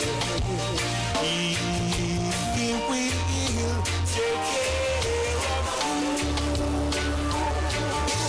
God will take care of you. Be not dismayed, whatever betide, God will take care of you. Beneath His wings of love abide, God will take care of you. God will take care of you through every day, all the way. He will take care of you. God will take care of you. God will take care of you through every day, all the way. He will take care of you. God will take care of you. I trust in you right now, Lord have mercy. Oh, yeah.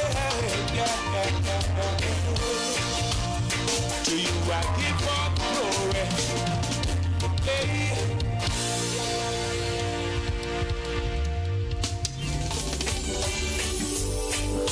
Where do I go from here? What faith is strong in me? Touch my heart, it guides my on the mighty heart. Through the grace of God, I cast aside these fears peace I've known. Is it myself from the depth of despair? Oh, yeah. Lead me through the darkness, and through each gloomy day. Take my hand, oh precious Lord, and help me on my way. Give me strength that I might find abiding faith and peace of mind. So I won't where to back home right now. Lead me, Heavenly Father, to the promised land that's ahead. Guide my steps now. Please take my hand.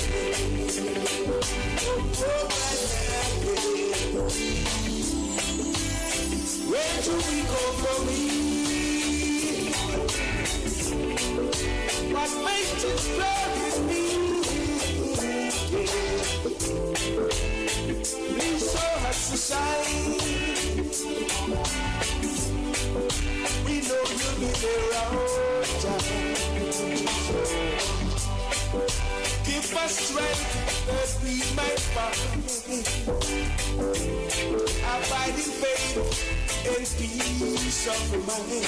So we won't ask, where do we go from?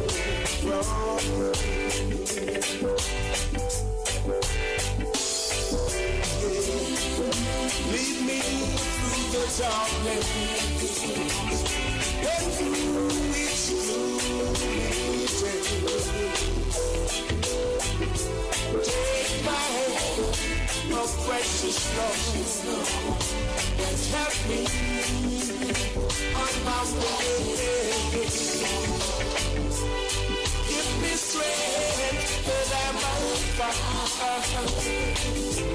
abiding faith and peace of mind. So I won't ever have to where to back from. Right now, lead me through the darkness and through each day. Take my hand, oh precious Lord, and help me on my way. Give me strength that I might find abiding faith and peace of mind. So I won't ask where to I go from.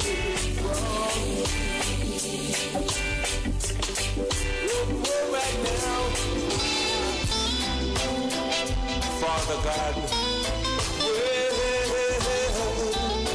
Lord, your love has made me strong, and for that I'm all yours.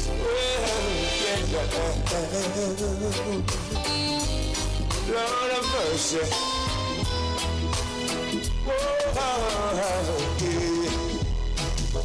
oh God, I'll never find the words, dear Lord, to tell you how I feel, dear God. Mere words could not explain.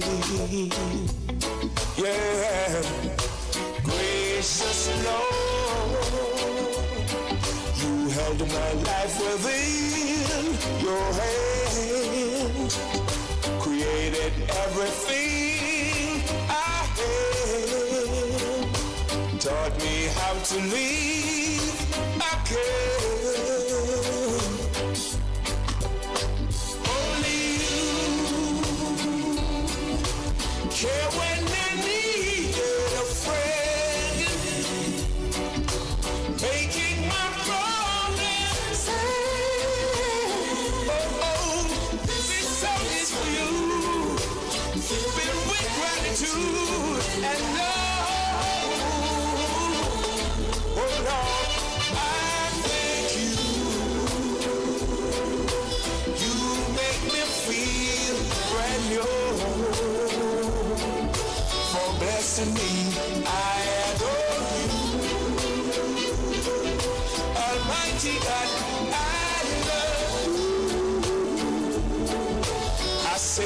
song for you.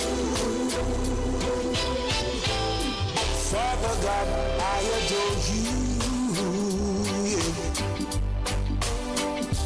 My Lord, whenever I was insecure,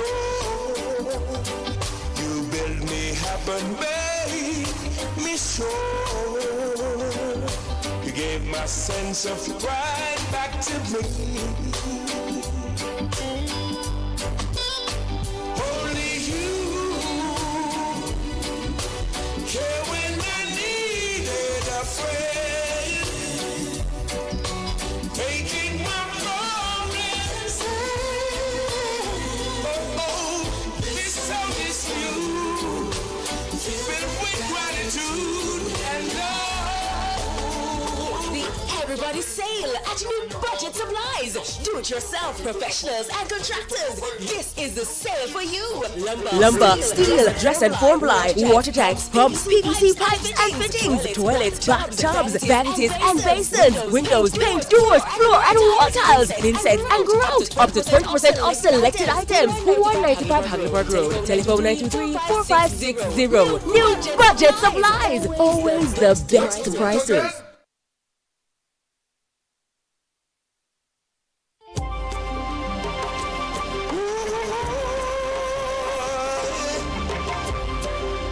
What is to be will be. Come make us a come. Come make us a come and me no one no botheration. Come make us a come. Come make us a come and me no one no botheration. Come me just a come, me said that come me just a come. No one no botheration. Come me just a come. Come me just a come and me no one no botheration.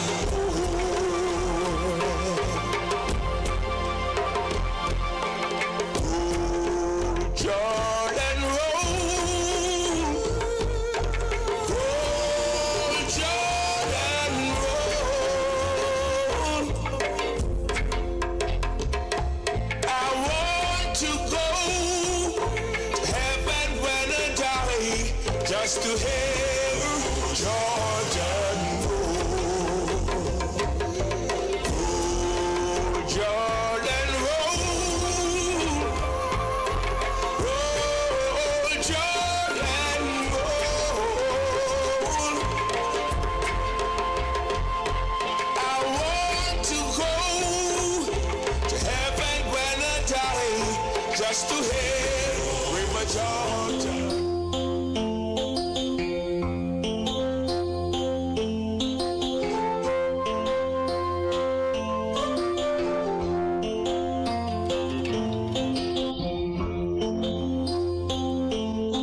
Welcome back to Rebel Radio. Yes, and it's time on a Wednesday for us to go to food security. Yes, this is the program that is designed to talk about Jamaica's food security. And we have with us a team, Dr. George Grant, Mr. Hugh Johnson, Mr. Webster McPherson. Gentlemen, good afternoon. Good afternoon, Yes. Sir Richard. Yes. And Dr. Grant? Sir Webster. Good day to you, gentlemen. Yes. Gentlemen, as you know, the situation with the food security in the country is always a challenging one, you know. And we are in a, I have to put it this way, we are in a precarious situation because we are spending over $1 billion to import food. And I don't see where what is being done to reduce that. Dr. Grant? Hello, Dr. Grant. Mr. Johnson? Hello, yes, I'm here. Yes, Mr. McPherson? Yes, I don't know what happened to Dr. Grant at all. Yes, but gentlemen, as we speak, the current situation with food security, have you seen, we have a new minister, but have you seen the right steps being taken in order for us to produce more of what we have to import and put ourselves in a position that we can feed ourselves and export and earn money? Mr. McPherson, let's go with you.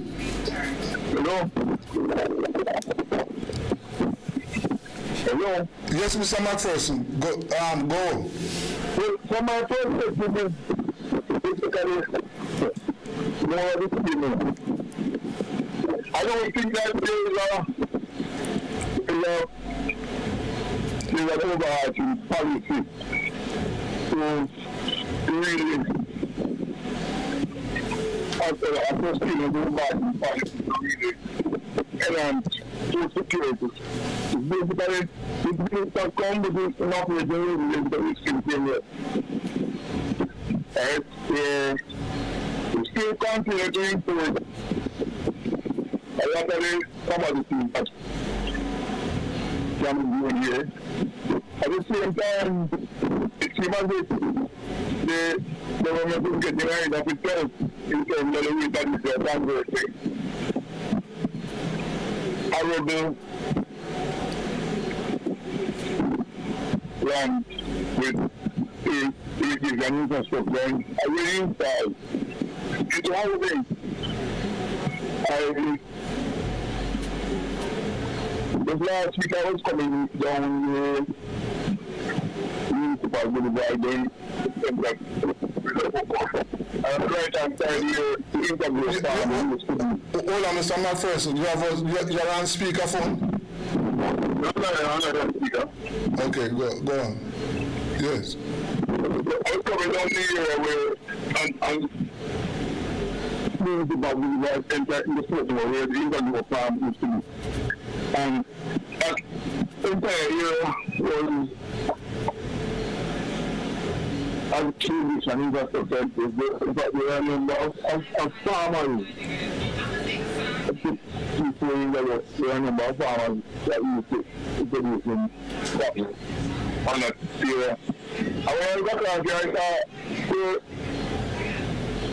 hundreds of houses that have already been constructed on that land. And, you know, I can't really believe that we're serious about national food security when at the rate of it we are converting good land with irrigation resources into it. Because when you do that, what you do, you're pushing the farmers onto the marginal land that are not productive or onto the slopes that no matter how they style, they can't be competitive and they can't be productive. So I believe in the because of no other thing. Yeah. Mr. Johnson? I'm speaking today with a very heavy heart, Sir Richard, because the exact place where Mr. McPherson is referring to where he saw those houses, I used to be the leaseholder of that property, and over the last 5 years, a minimum of 200,000 pounds of onion I supply to the local market from right here. Don't talk about Scotch bonnet pepper, red Indian and other stuff from right at that location.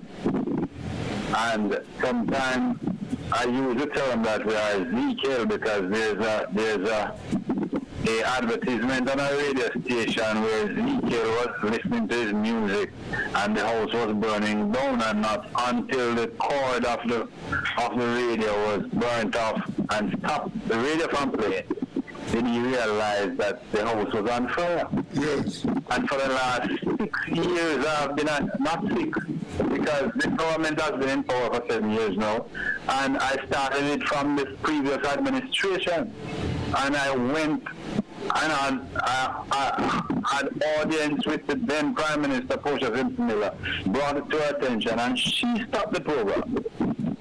Stopped that devastation, destruction of the best irrigated land in Jamaica.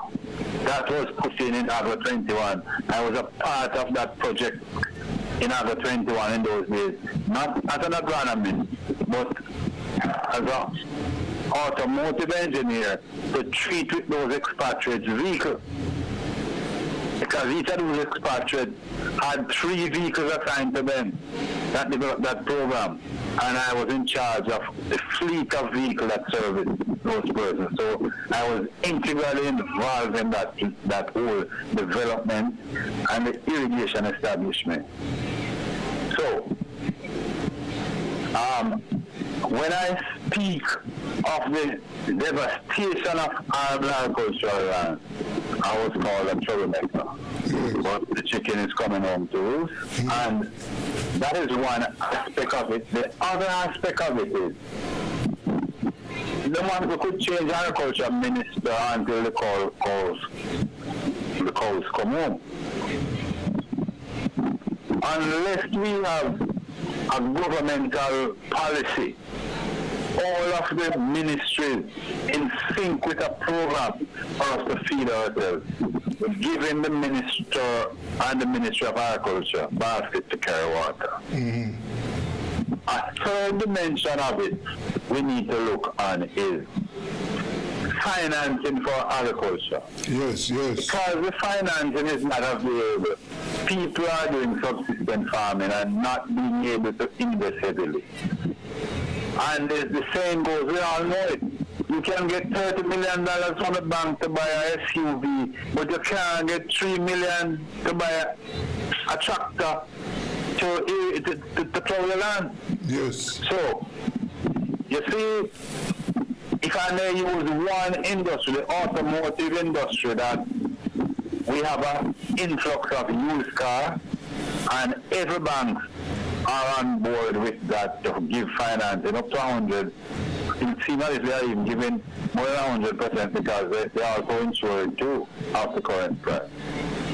When the bottom was about to fall or the bubble was about to burst in that industry, when it started, you get a 24-month loan, a 30-month loan, or a 60-month maximum loan.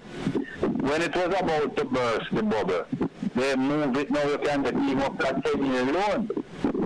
If you can be so creative to indulge in consumables only that pulls on your economy and your productivity, why can't you focus on productive areas like agriculture to give farmers appropriate financing to enable farmers to do farming as a business and not just to doing hand to mouth or what you and your family can, the resources that you and your family can garner to move your operation. So I'm calling on the financiers to really look and to see what they are doing, the destruction that they are doing to the economy and the country. I'm calling on the government to also see the destruction and to put the halt to it. And I'm calling on my farmers to be resolute. Still be the hero that we have been for many years. Keep on producing and to feed ourselves. Yes. Gentlemen, just hold it here while I try to get back Dr. Grant. We'd like to have him with us. Let us just see if we can get him back online.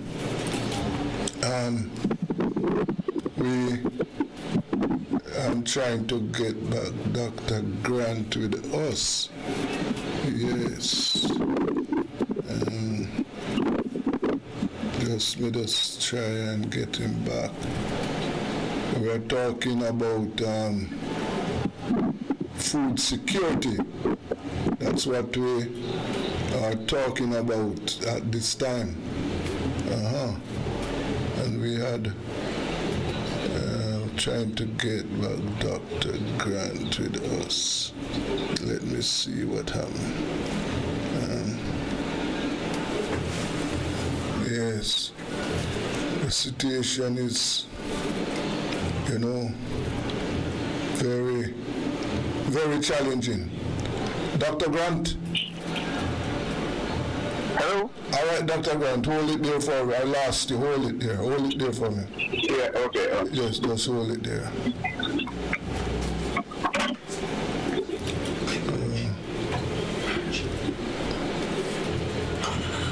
Just hold it there for me, Doctor. Yes. We have with us now Dr. Grant? Yes, I'm here. Right. Now, the question on the table was, based on where we are now, if you see the correct steps being taken in order for us to reduce the spending, we're spending $1 billion to import food. If you see the right steps being taken in order to reduce that, and what do you think should be done? Okay, it is the figure this month is nearer to $2 billion imported foodstuff, which are coming to the island annually to satisfy national food needs. The fact is, the export from Jamaica, agricultural exports, that is, it's just usually a couple $100 million US dollars as compared to this large import bill.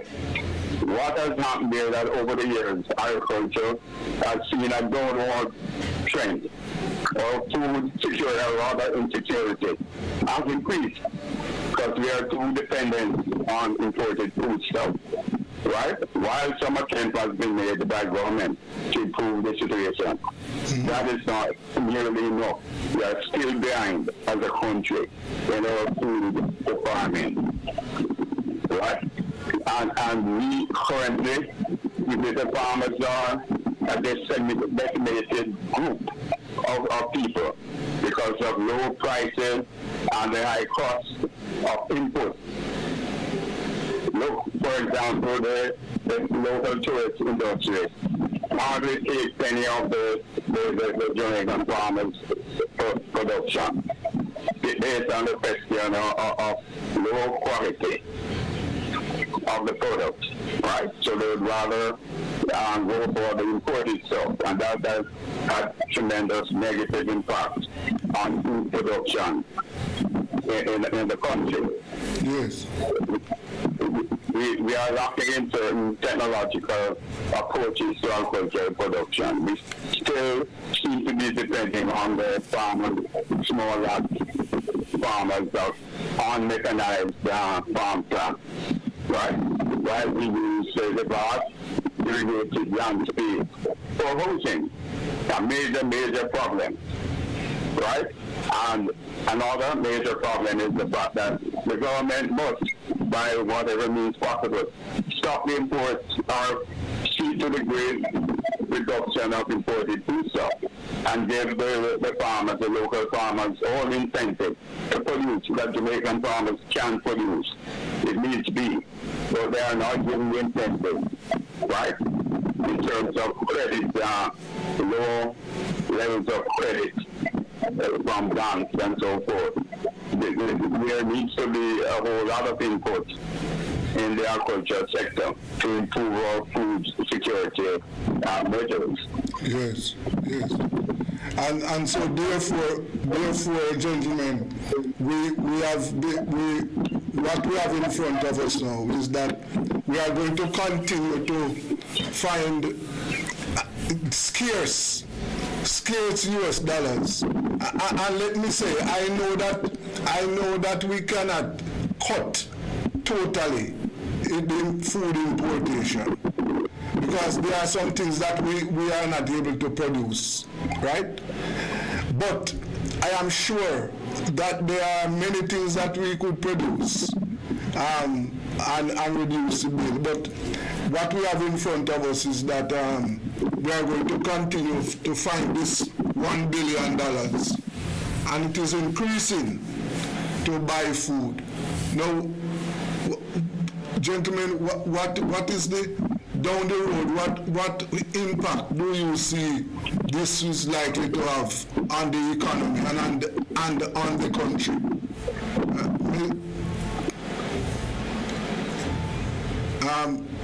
Mr. McPherson? Hello? Yes. Did you hear that question? I hear you. Yes. So, when that has been happening, because we are becoming more and more dependent on imported food. We importing somewhere between 60 to 65% of what we consuming sugar and milk. And there's a fact that we have feed the controller. And what happens is that the fact is that the country is currently more food insecure than at any other point. And I can recall in my time. And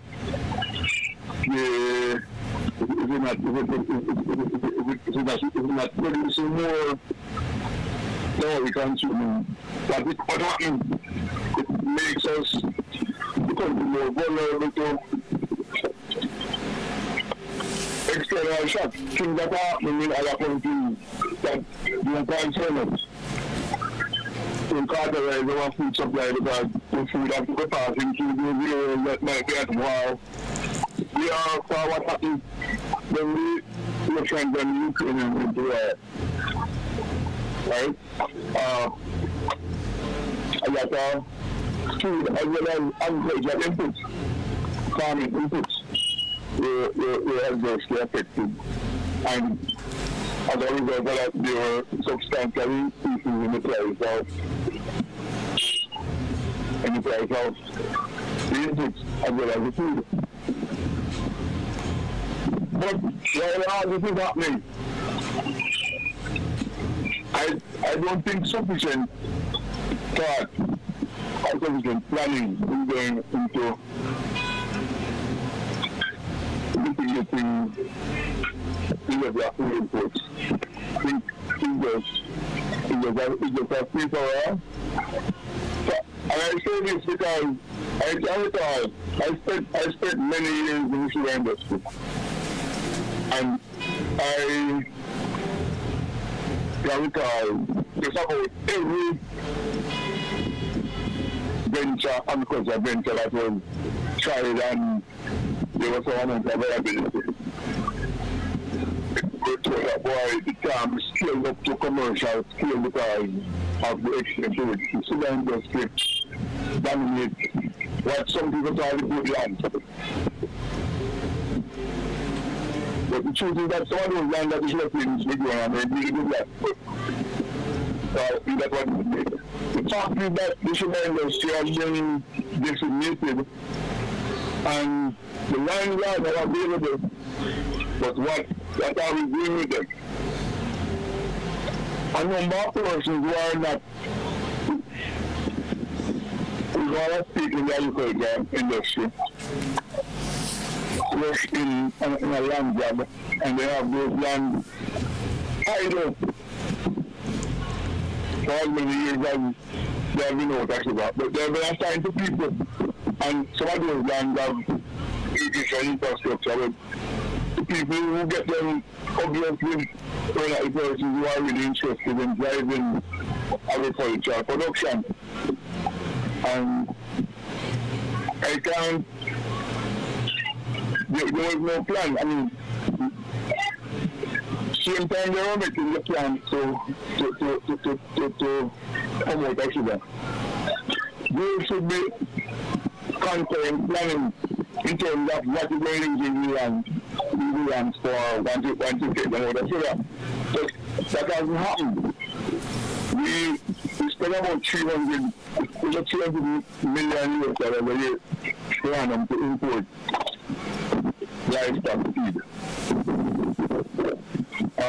No attempt has been made to use any other land with irrigation water that you go through the field. So look at substituting the imports every agricultural inputs that we import corn, import soya, import all other agricultural inputs. I mean, there is a large-scale corn farm on the St. Catherine Plains, like the Trinidad Plains, or the Westmoreland Plains, in some years ago, where that used to be in sugar. Where are those? We are the soybean fields to substitute. And it can be done because I know that back in the 1970s and 80s, Pioneer Seed Company used to do some trial about a criminal, and there's the same argument. To grow corn, you have to grow it at scale, and the scale that we would need the sugar lands, sugar-cane type land. There's no sugar on the land now. I can recall in the 1980s, when Charles Sawyer did some trials with the soya bean out in Trinidad. And I can tell you that the results of that soybean, from that soybean cultivar that we grew, exceeded the expectations, both in terms of the oil content as well as the crude protein content. So we could be looking at substituting the importation of the livestock, expensive livestock imports, and we could be saving substantial amount of money to be used for other purposes. I don't know. Unless it's a really leaders that vision people serving that. That seems to be very yes. But the other thing that it keeps us going is the fact that there are some persons in this country who are earning substantial amount of money from the import of agriculture produce, and that does mean to think that some of those persons might be in decision-making position in terms of where the agriculture sector goes, the industry goes. And if they are making the kind of money that I'm knowing that they are making from the importation of agriculture produced into this country,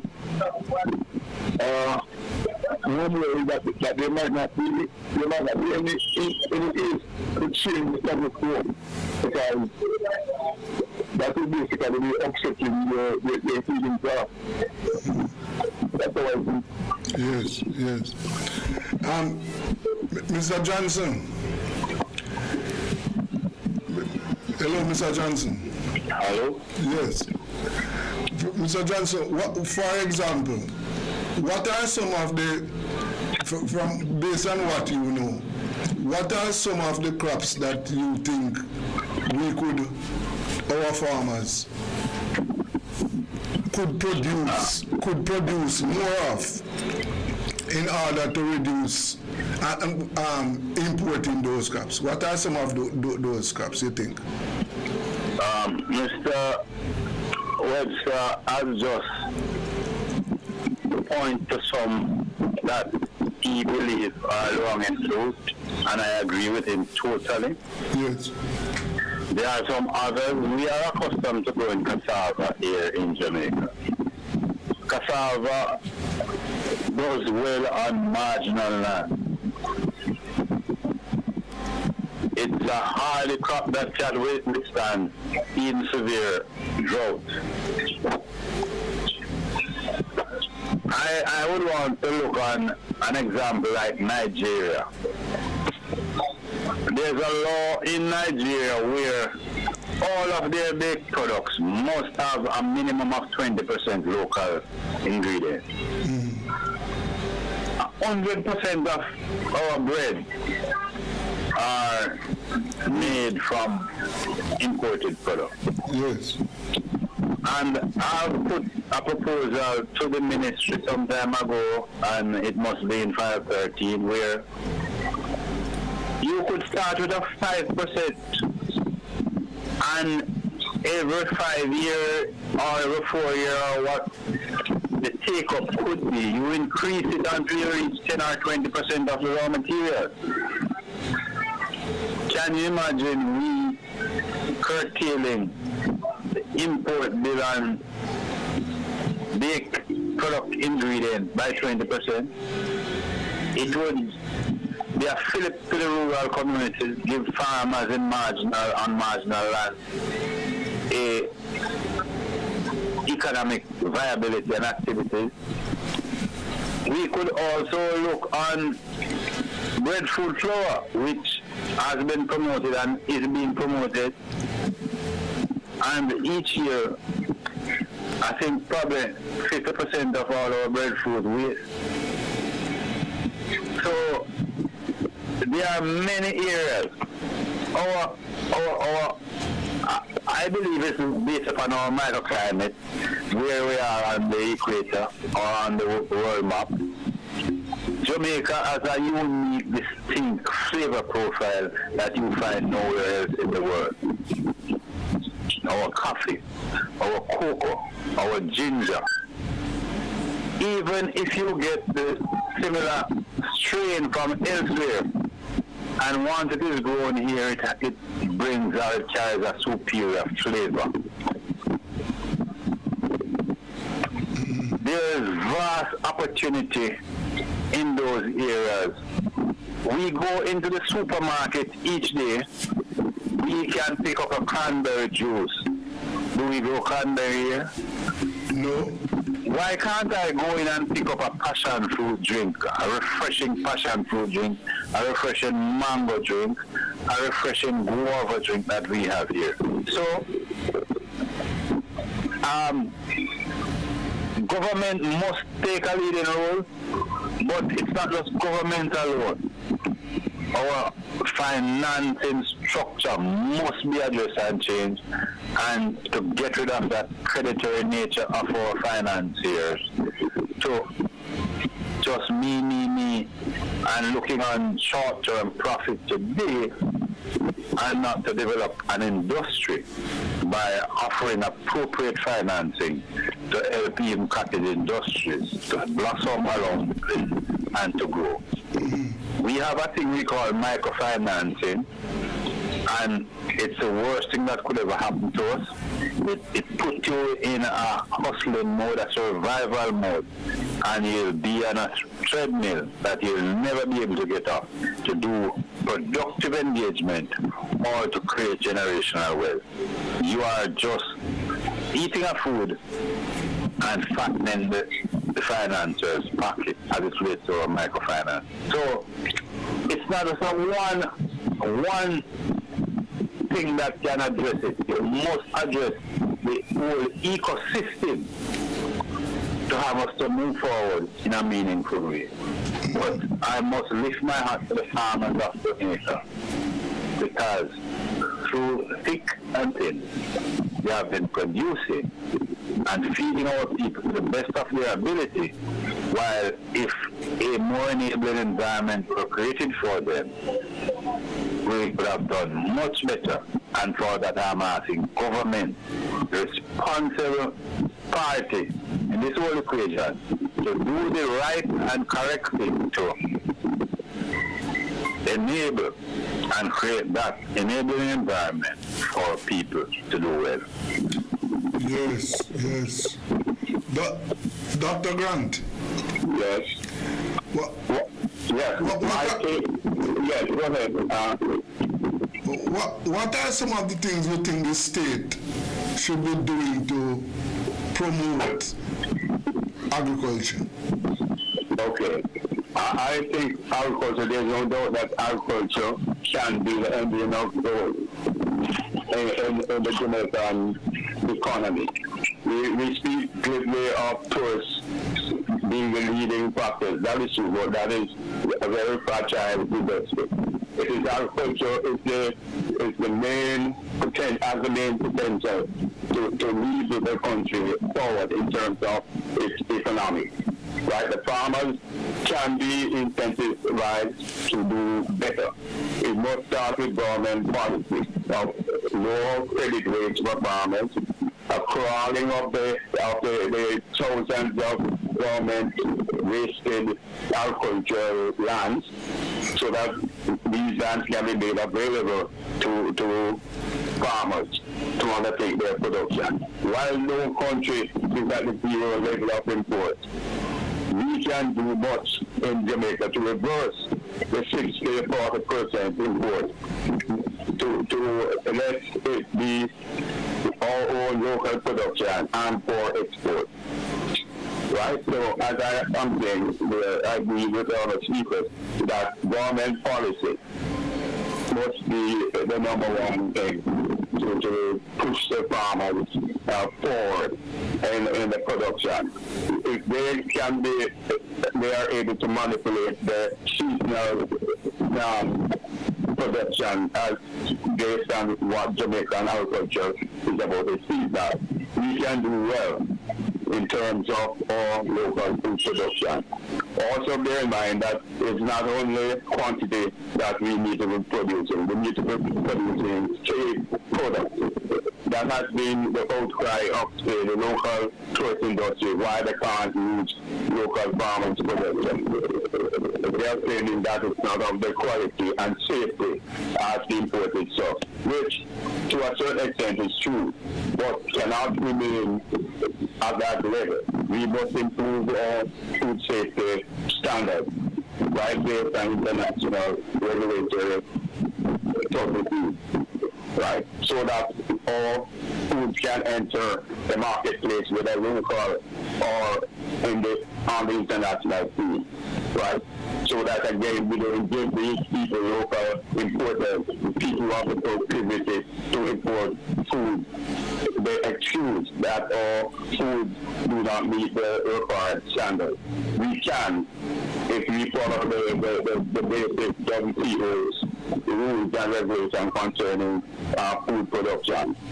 Those stringent, Jamaica can meet them so that our products can be traded on the international lucrative market, right, while producing for local consumption. We have to get out of the proclivity of imported consumerism, because that is what is taking place and killing the agricultural industry in Jamaica. But from a policy direction, Dr. Grant, what sort of policies you think that the government should advance? Yes, like we are saying, in terms of making lands available to farmers, right? Again, technological input. They need to revise and revisit the agricultural extension service, so that farmers can get truly basic agricultural technological inputs in their production system, right? And we speak also of the credit, available and low line credit for farmers, so that they can go ahead with their production system. We cannot have credit that the farmer can make no money out of, only that he becomes sorely indebted at the end of the day. Right? So those are some of the things that can happen to incentivize the farmers to make the production efforts. Yeah. But then, for example, when I talk to the farmers, the whole question, like all three you have mentioned, is access to credit. Yes, they have that issue of not getting access to credit.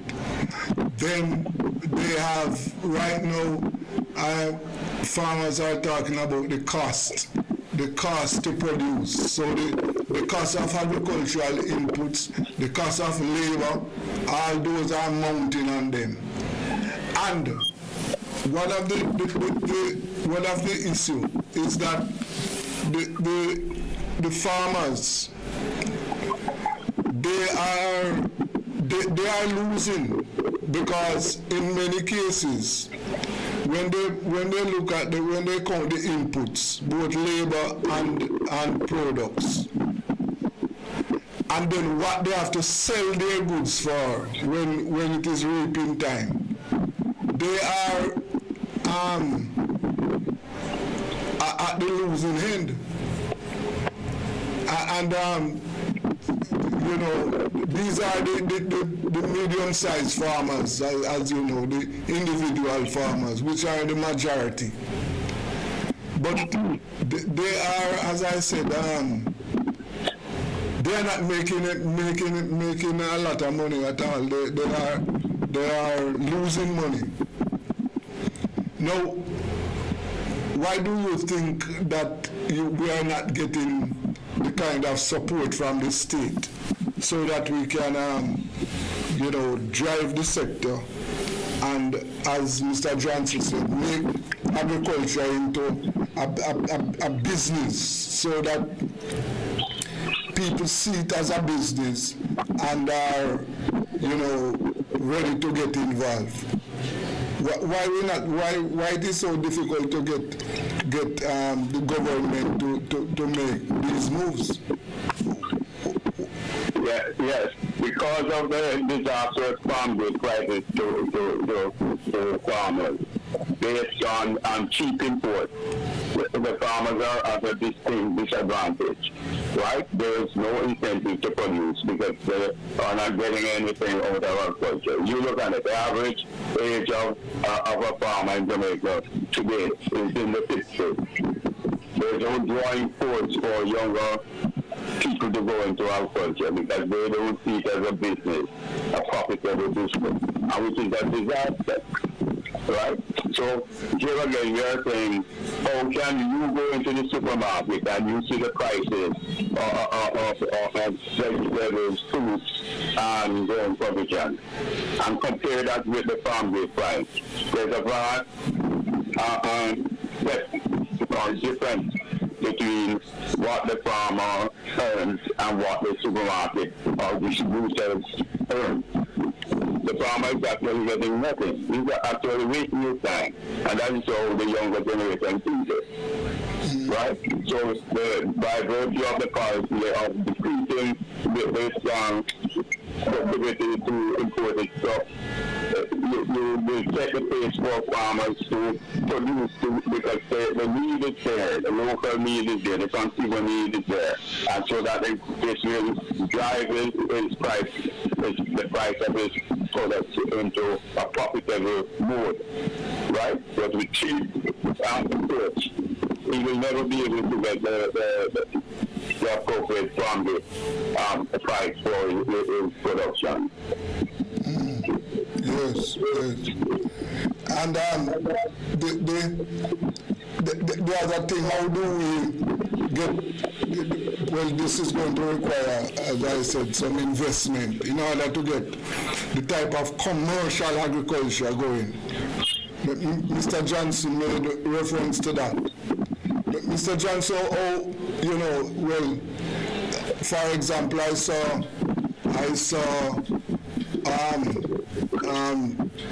Gazan Azam, who was leased some land over in St. Catherine there, and I remember him saying that he, as an established businessman, had great difficulty.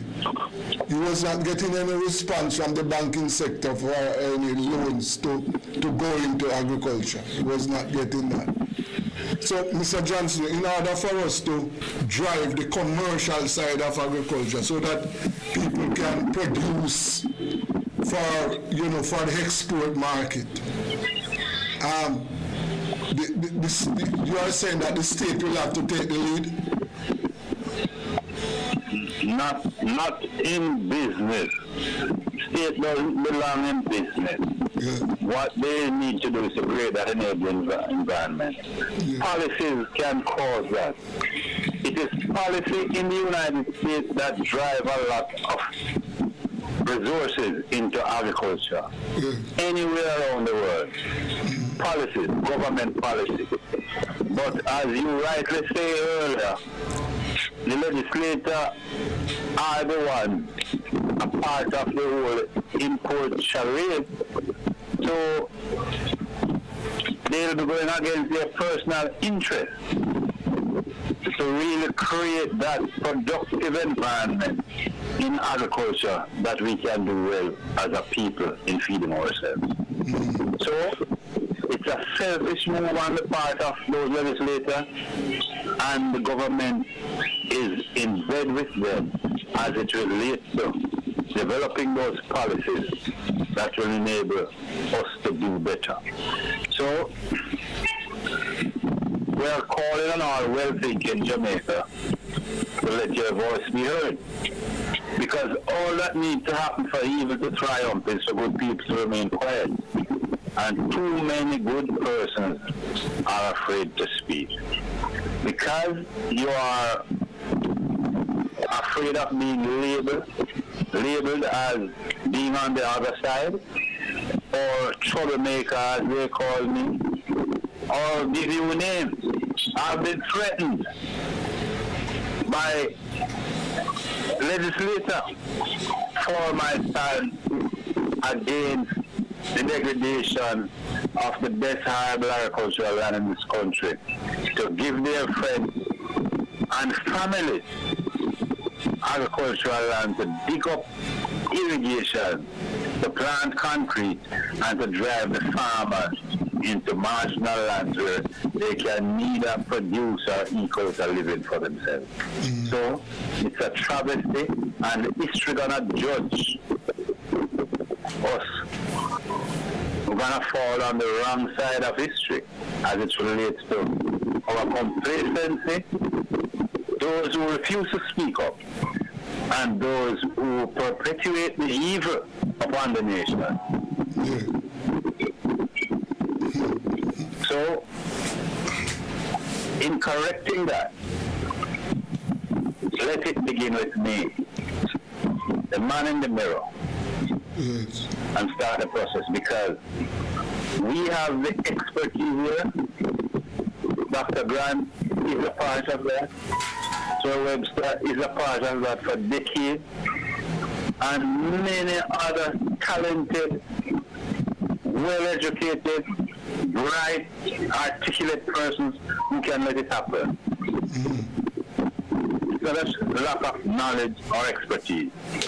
Mark you, there might be specialized areas that we would need to consultants and so on and so forth. Yeah. But we have the creativity, and we don't need to be the smartest guy in the room. We just need to be able to identify those talents that we need, pull them in, because we know where we want to go. That is woefully lacking from a governmental standpoint, from a business leadership standpoint in this country, and the masses are suffering greatly because of that. Yes, because one of the things that is clear, and both of you, all three of you have alluded to that.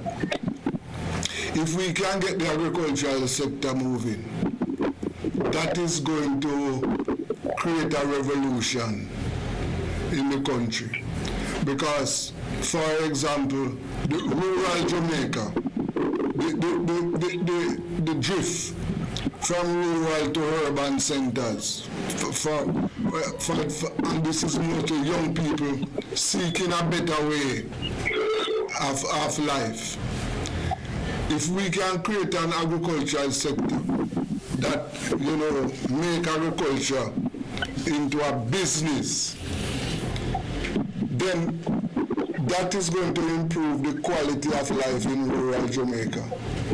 And it's going to make the the sector more attractive for young people. As Dr. Grant pointed out, the sector is, young people are not coming into the sector. So when you look at it, I find it difficult to understand why the government, and I would say is the government's.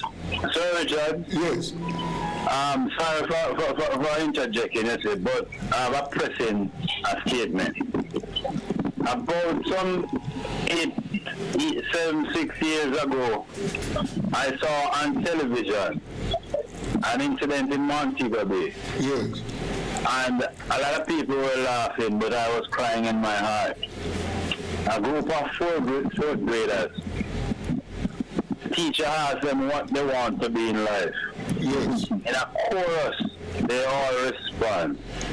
Scammer miss, and people found it hilarious. Why would they want to be a scammer? They love the lifestyle of the scammer.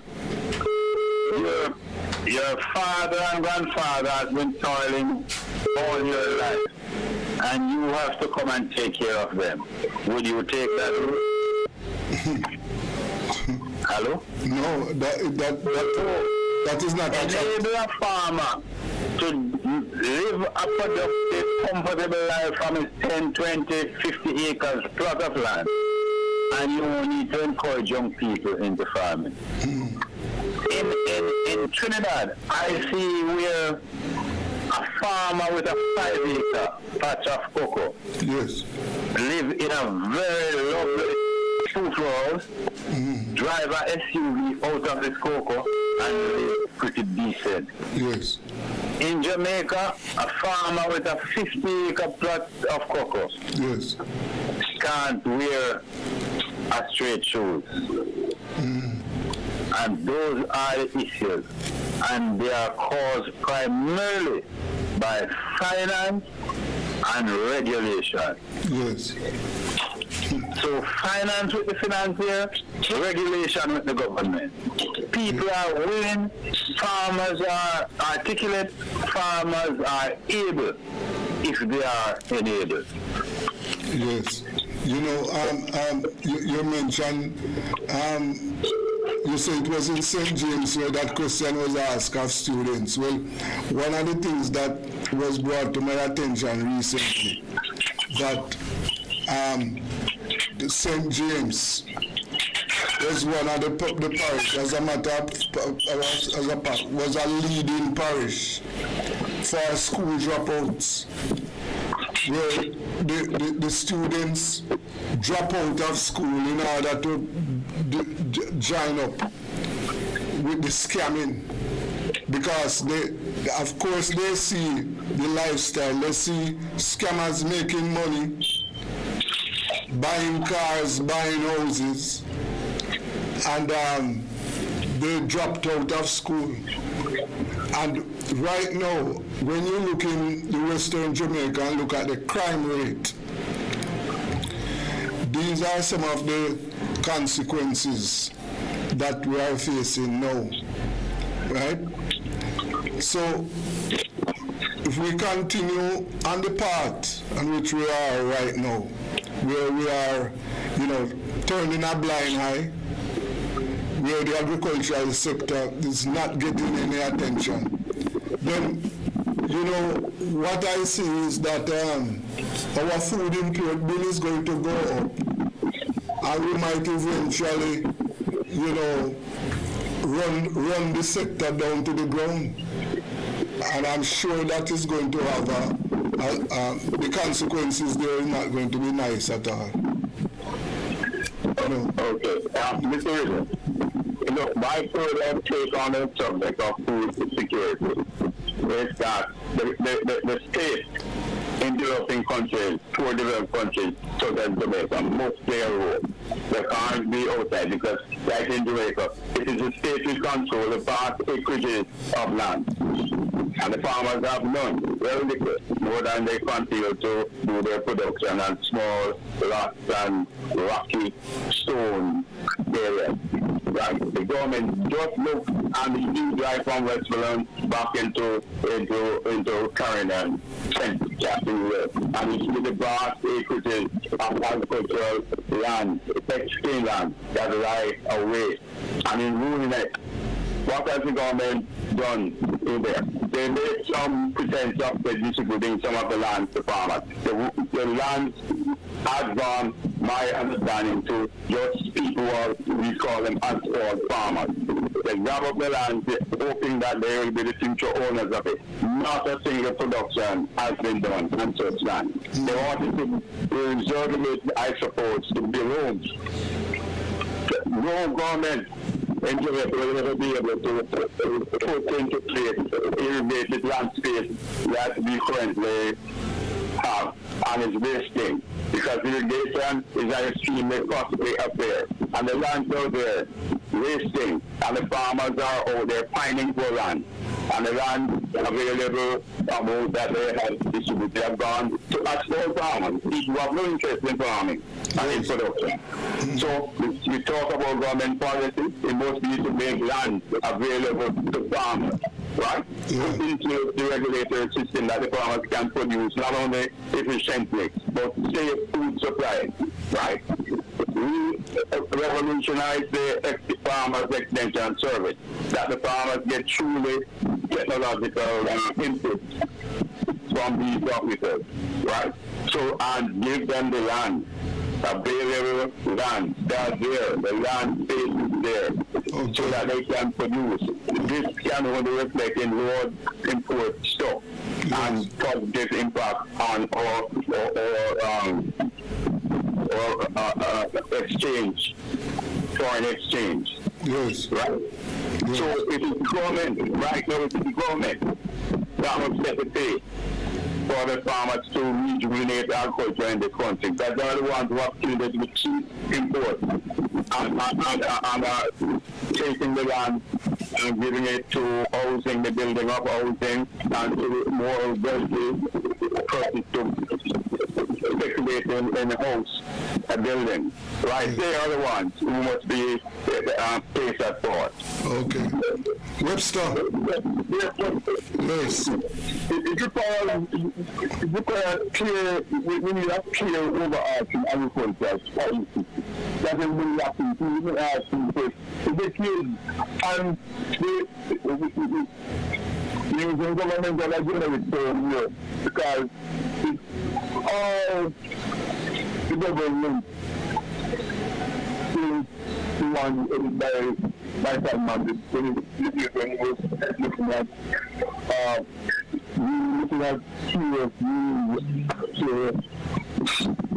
as a security issue in this country. None of them are really appreciate and serious policy.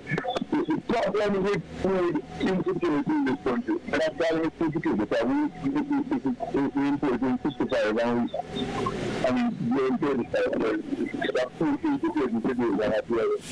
And it is systemic. The fact of the matter is that there are no policy in terms of controlling the conversion of agricultural land to housing. There are agricultural land out there, some of them government land allocated without development plans, land lease without any performance criteria. Speculators is not your speculating on land, looking for them to be converted to housing. Not enough enabling environment when you talk about irrigation infrastructure, we have about 8% of our agricultural land, 8% unusing percentage of our land under irrigation. We have two irrigation schemes being developed, the Essex project and the South West project. But when those are completed, I drop them in the book. Okay. We need more comprehensive. We need to revisit the issue of water harvesting, so the farmers can produce during times when there's no rainfall or little rainfall. Okay. Well, gentlemen, we have to leave it there for today. We have really exceeded our time. And, this is a weekly program, so you can expect to be called back for us to discuss this very important issue. I want to thank you very much, Mr. Webster McDonald. But maybe next time, we'll focus on something to be focused on this solution. Yes. Okay. Thanks for having us participate. Yes.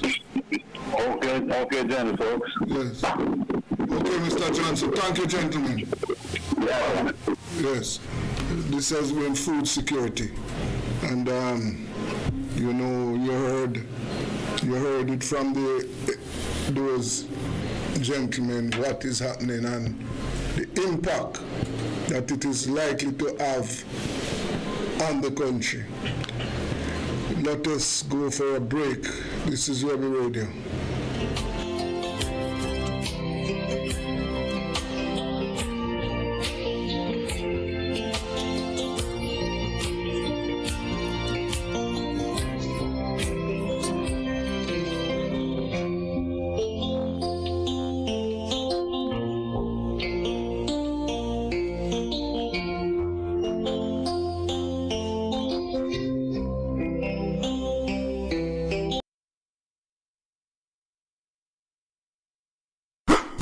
It's the Everybody Sale at New Budget Supplies. Do-it-yourself professionals and contractors. This is the sale for you. Lumber, steel, dress and form ply, water tanks, pumps, PVC pipes and fittings, toilets, bathtubs, vanities and basins, windows, paint, doors, floor and wall tiles, thin sets and grout. Up to 20% off selected items. 195 Hagleyburg Road. Telephone 923-4560. New Budget Supplies. Always the best prices.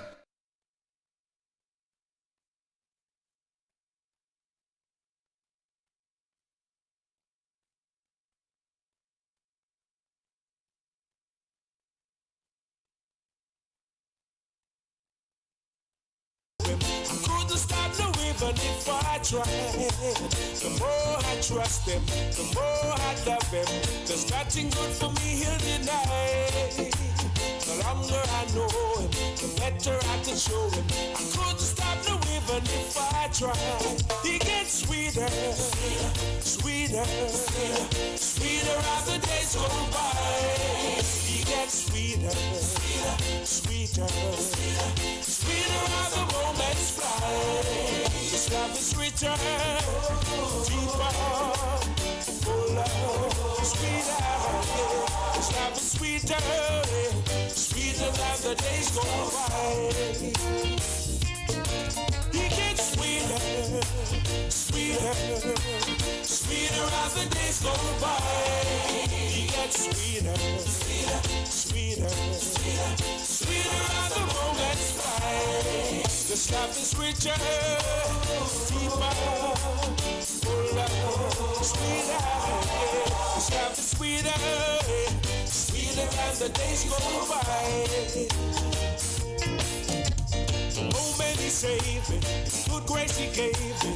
Places love deep down in my heart. Great joy and knowing with him I am going, and I live around for him to depart. Oh, man, he saved me. His good grace he gave me. Places love deep down in my heart. Great joy and knowing with him I am going, and I live around for him to depart. He gets sweeter, sweeter, sweeter as the days go by. He gets sweeter, sweeter, sweeter as the moments fly. This love is richer, deeper, fuller, sweeter. This love is sweeter, sweeter as the days go by. He gets sweeter. sweeter, sweeter, sweeter as the days go by. He gets sweeter, sweeter, sweeter as the moments fly. This love is richer, deeper, fuller, sweeter. This love is sweeter, sweeter as the days go by. The more I trust him, the more I love him. There's nothing good for me he'll deny. The longer I know him, the better I can show him. Couldn't stop no even if I tried. The more I trust him, the more I love him. There's nothing good for me he'll deny. The longer I know him, the better I can show him. Couldn't stop no even if I try. He gets sweeter, sweeter, sweeter as the days go by. He gets sweeter, sweeter, sweeter as the moments fly.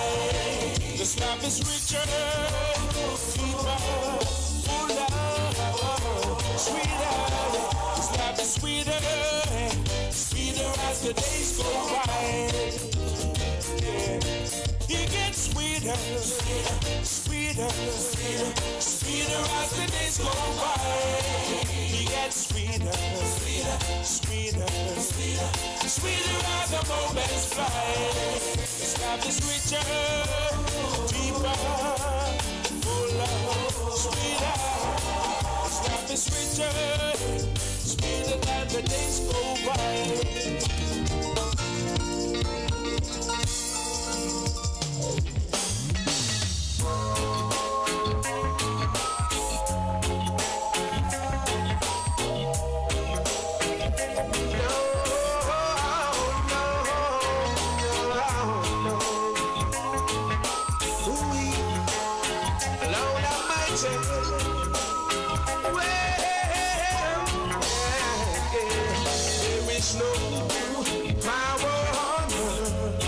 Separate me from you.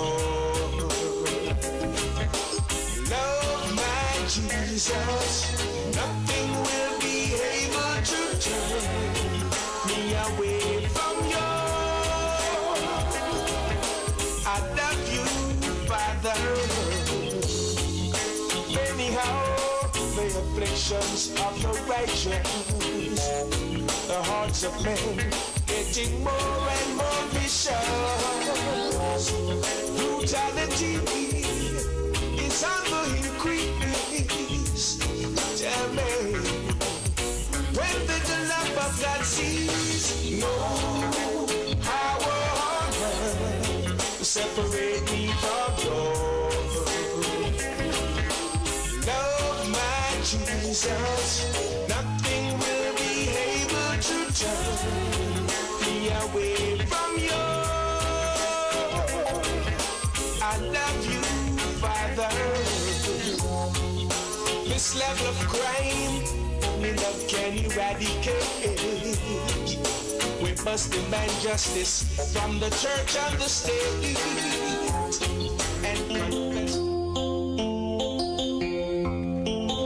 Yes, yes. Welcome back to Rebel Radio. Yes, yes. And after food security, we are going to turn our attention to some politics now, yes. We have with us, well, the former member of parliament for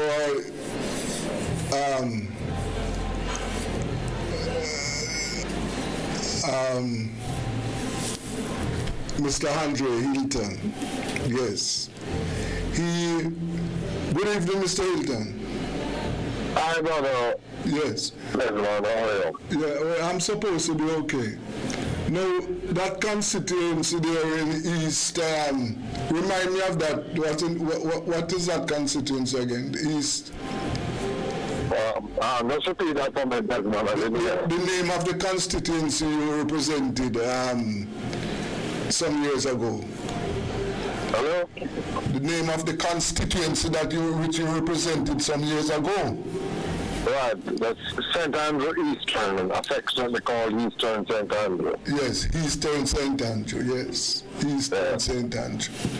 Now, I understand that you are returning and you are going to be carrying the banner for the PNP in the next elections in Eastern St. Andrew again. Is that so? Well, first of all, there is a call from the constituents for me to return. Very strong and loud call. I have been returned at the last constituency conference as the chairman of the constituency. However, the party has established a selection procedure, yes, which had outlined a particular time to apply, which I unfortunately did not apply during that time due to things that I discussed with the leadership, but expressed my willingness to serve in Eastern St. Andrew.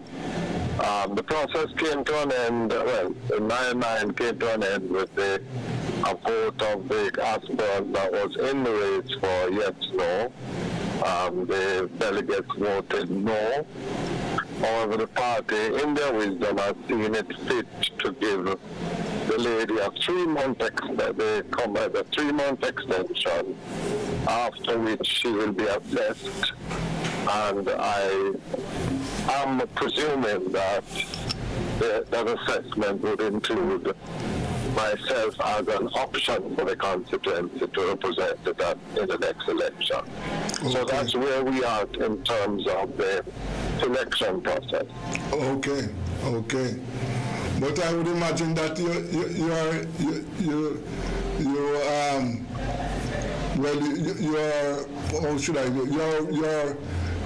working in the constituency, nevertheless. Yes, absolutely. The responsibility of a chairman is to ensure that the political organization in any constituency is well organized and lubricated. Yes. So I have to be doing that aspect of it, and of course, as you go around, the comrades are so excited to see me returning, and of course, feel very strongly that I stand the best chance of beating the opponent in the next general election. Yes. So yes, their work that is continuing on the ground with the comrades. Yes. And myself, yes. But just remind me, how many votes you lost by the last time? When the official count was 161 votes. Okay. And however, if we had done a magisterial recount, we would have only lost by 29 votes because there was a large amount of spoiled ballots in our favor that would have been awarded to us if we did a magisterial recount. So technically, if we did a magisterial recount, we would have only lost by 21 votes. Bear in mind, though, Desmond, that in the 2011 election, when Portia Simpson ran as Prime Minister, we won that seat by 6,600 votes. But by 2016, and this was a swing to the PNP in 2011, but 2016 there was a swing against the PNP, so people were losing votes.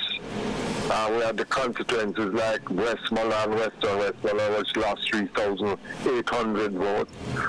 We had Eastern Westmoreland losing over 3,500 of their majority. So the PNP nationally were losing votes in comparison to the 2011 election. Eastern St. Andrew was one of only a few constituencies that in fact polled more votes, while everybody else was polling less votes. So I got 400 more votes in 2016, polling over 7,000 votes for the People's National Party during 2016. So it meant that, in my mind, that I must have been doing something right. That while nationally there was a swing against the PNP, I was gaining more votes. Unfortunately, we still needed 161 or 162 to win that election. Yes. Another important point in reading that election also is that the middle class belt that is represented in Eastern St. Andrew, we have for many years lost those boxes, but for the first time since 1972, we won back the middle class votes in Eastern. Because it includes places like Mona, Beverly Hills, Karachi, Hope Pastures, Long Mountain, Barbican Terrace, Ravina. It has quite a bit of middle class areas, you know? Yes. And we won back those votes for the PNP for the first time. So it means that I did quite a bit of work with the various areas, and I believe, unfortunately, we just need a few more votes to come across. And the people in Eastern St. Andrew feel very strongly that I am the best person at this time to take on the opponent in the next election and to be victorious for the PNP. Okay. I wondered, after 2016, I observed that you left the constituency. Yes. It happened in a time when I had some family matters to deal with, number one, and number two, the environment which sort of existed in one of the divisions before the election was, untenable, and I felt that at that time that based on the family issues, I would have left it, and I did at that time. I sort of went around and thanked all the residents who voted for me. I mean, I had laborites who voted for me as well, and explained to them what the position was. But I'm always kept in touch with the constituency because, after 15 years, you build relationships. It's like a family. So Eastern St. Andrews people are like my family, and I know them know me. We have always been in touch, still kept in touch with the constituency, attended funerals of great comrades who passed, and just kept in touch with the constituency. Yeah. What are some of the main issues in Eastern St. Andrew for the residents? Well, there are some global issues, some national issues that we all face with underemployment. We have issues of crime. We have issues of land tenure. We have development, lack of development. When I was there, we started working with the UTEC and University of the West Indies to establish a university town. By now, we would have had a new look in Papine, a new market. We had on the plans we got a sign off from the then minister of a fire station just in Papine beside the tank. We had established and identified area for a transport center. We worked with the stakeholders to create a holistic university town that could be an economic center and a place for students to attend university and also participate in the township safely. That has been dropped. There are issues of land tenure in various communities that we intended to address. There's issue of lack of housing and just general infrastructure development. We repaired a part of a gully in Augustown by Goldsmith Villa that was threatening to wash away many homes. And in our second term, we would have finished the second phase of it. That was not done. So there are those developmental things, infrastructure needs that we need to look at. And also create a better life for the people. Remember the Augustown situation to where we had murders there up to 40 per year, and working with all the stakeholders, the police, the church, the peace builders, the PMI, the the homeowners, the youths. We were able, and the universities as well, we were able to bring murders down to 1 in 2015 and 0 in 2016. Trying new things, engaging the young people, bringing everybody on board. We had over 500 students who did the universities living in Augustown, supporting the economy there and so on.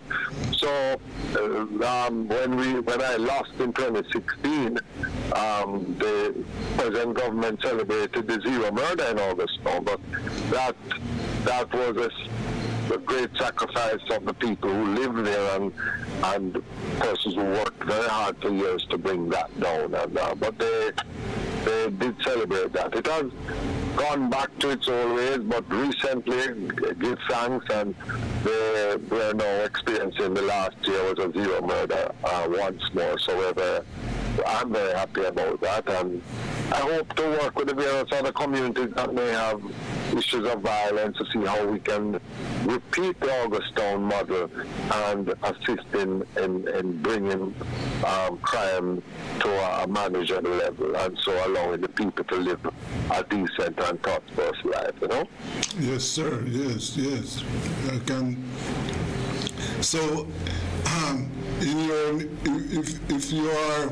if you are successful in your next bid, what are some of the new features, the new ideas that you intend to implement in that constituency?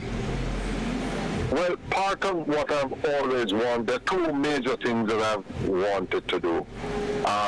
First of all, before I get into them, I want to say that part of our challenge in Jamaica as a people is that we need some more software development, not just hardware. When we build a building, which has a transport center, we build a highway, we say, oh, the government did this, or a new school or a new hospital. But we need to do more about the development, the spiritual, mental, social, psychological transformation of our hearts and minds of our people. And so one of the things that I would love to do is to work through all the basic schools in Eastern St. Andrew to ensure that every child reads by 5. And if they don't, we need to know why and have certainly assist them in being able to read, whether they have a learning disability. We must at least know what is the challenge with a view to working through using state resources to help them. That is one. And then also mentorship and learning a lot more about how to be a responsible citizen in a creative way at that age. The other thing that we wanted to do was to unleash, to see how I could use the Office of Member of Parliament to assist in unleashing the natural abilities of our entrepreneurial abilities of our people. I believe Jamaicans want a better life. They want to earn money, they want to live good. And I believe with the age of technology, there's a lot more that we can do to maximize on brand Jamaica and make money from our brand as a country. So that is something I'd like to assist in our people in developing. And me, I'm also an entrepreneur who started my business with $40 on a bicycle. So I have a real story and practical experience in using what you have to get what you want.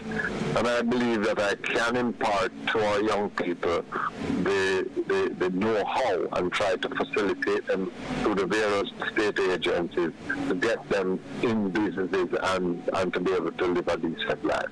Mm-hmm. Yes. And I'm glad to hear that the murder rate in Augustown, you said, has been, it was what, zero? It is zero this in year? the last year, they just celebrated another year for the first time since 2016 of zero murders in Augustown. That is very good news because we know that there is a crime problem. Well, there's a crime problem in Jamaica. right? Yes. But Eastern Kingston has some hot areas, Yes. and I haven't heard any flare up there in recent times. But I know that, for example, you are down on Mountain View too, right?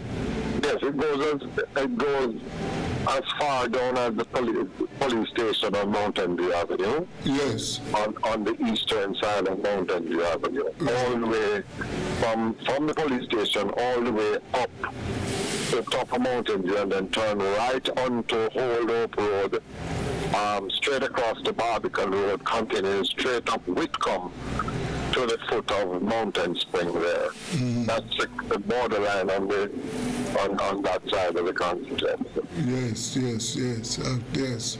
I can see. That includes all of Jarrett Lane, Spanish Town, Saunders, Backbush, Top Range, the Wellington area, Mona, Standby, Barbican Terrace, Ravinia, Hope Pastures, all of the Beverly, Long Mountain, Karachi, then go back down to Tavern, Highlight View, Land Lease, Auguststone. All of that is part of the university the constituency. That is about 10,000 people, Mr. Hilton. No, a lot more. You have about close to 30,000 persons on the voters list. And so therefore it's more than that. So I would say we probably have about 40,000 people living in the constituency. Yes.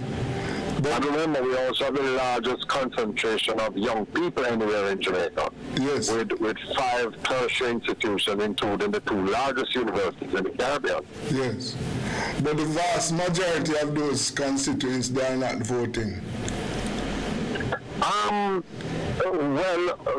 Remember, part of what's on the voters list, some have migrated, some have died, still not moved from the voters list. Some have moved to other areas, and so on. But there is a real voter apathy in Jamaica, where persons just don't feel that their vote matters. We are trying to help in educating our people to understand that politics is too important to be left only to politicians. And also to focus their minds off politics and to look at governance. So once we can educate our people, I think nationally we need to change the education system to empower people in their understanding of the importance of their role in the political process. Yes. And creating changes, Yes. Well, I want to thank you very much, and I wish you all the best. This platform is used to educate the people, so expect to be called back to provide my listeners and viewers with relevant information, and also we want to be involved in whatever you are doing to inform the people. Thank you. Yes. And also wish you all the very best with your program. And I know you're one of the cutting edge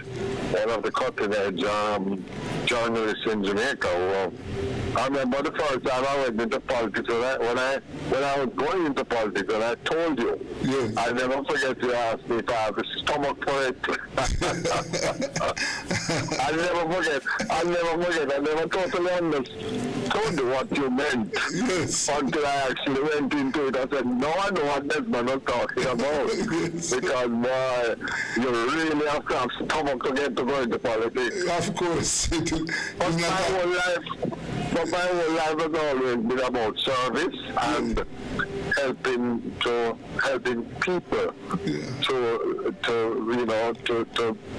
attain the best in them, and it's something I enjoy doing, and I find that politics is the highest level of service that one can do. If we really are interested in changing Jamaica, and we serve at that level, we can, and we have a lot of work to do. This whole country. I just came from a seminar on mapping the cost of anti-black racism globally. Yes. And it was quite informative, and it realized that we have some structural challenges in Jamaica that must be removed from the colonial past, and we have to have a frank discussion about it with a view to transforming our country and creating opportunities for our people to increase their standard of living. It's unacceptable the way things are going on. Yes, sir. Well, all the best and take care. Thank you, my friend, and all the best to your listeners as well. Have a good one. Yes. That's right. Yes, that was Mr. Andre Hilton, and he's the man who is preparing himself to carry the flag for the PNP, the next elections. Let us take a break.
So much that I got to say. I could go on about you every day.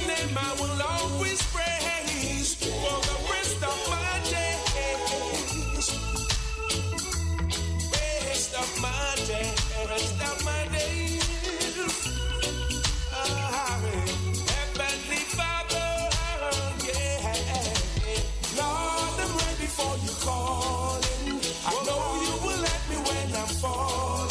With all the obstacles that's in my way, you move them all away. Lord, I'm ready for you calling. I know you will let me when I'm falling. With all the obstacles that's in my way, you move them all away. Your grace is all that carries me. Through the dark you shine your light so I could see. Even when I was down on my knees, you set me free. Lord, you bring my shield from my enemies. In your loving arms, that's where I got to be. To stay within your grace for the rest of my day. Lord, I'm ready for you calling. I know you will let me when I'm falling. With all the obstacles that's in my way, you move them all away. Lord, I'm ready for you calling. I know you will let me when I'm falling. With all the obstacles that's in my way, you move them all away.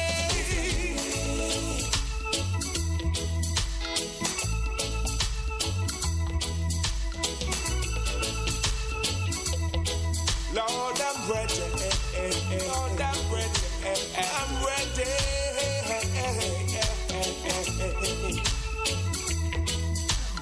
Lord, I'm ready for you calling. I know you will let me when I'm falling.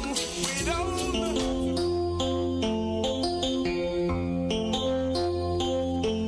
Welcome back to Rebel Radio. And we have with us now Councillor Setani Olness. And he represents the Junction Division in St. Elizabeth. Mr. Olness, good evening. Good evening, Mr. Richards. Thanks for having me. Good evening, listeners. Yes. And so what is happening in Junction, sir? Well, as you know, Mr. Richards, a lot have been happening in Junction. Junction is, the town of Junction is dubbed the fastest growing town in Jamaica. Yes. A lot of development is taking place. A lot of plazas is going up. Mm-hmm. Yes, and a lot of people are now employed in the town of Junction. Yes. Oh, that's very, very good. Very, very good. So, you would say that the people in your division, they are prosperous. Well, as you know, the southern side of Jamaica is extremely prosperous, especially with the farming. We plant all the fruits and the vegetables and the seasoning. Yes. A lot of million and time and you name it. Right.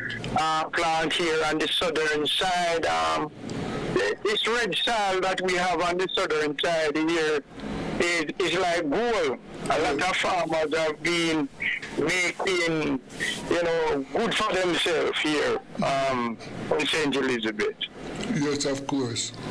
So, sir, what are some of the main issues in your division?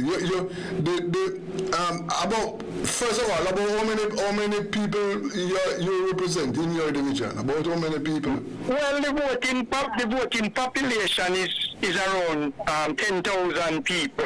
We don't check the children. So the overall population in St. Elizabeth is about 20. Overall population in the Junction Division is about 20,000 people overall. Okay, yes.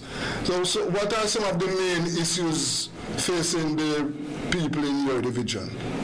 Well, the main issue, some of the main issues, the problem with the roads, because in recent time in the Junction Division we have this freak storm. It's like a flood. It's like the sky bursts and hit areas like Trial, areas like Ballas Valley, Bull Savannah proper, areas like Kamapen, Dundo Hill, quite a number of communities, at least about 15 communities where a lot of the roads have been damaged.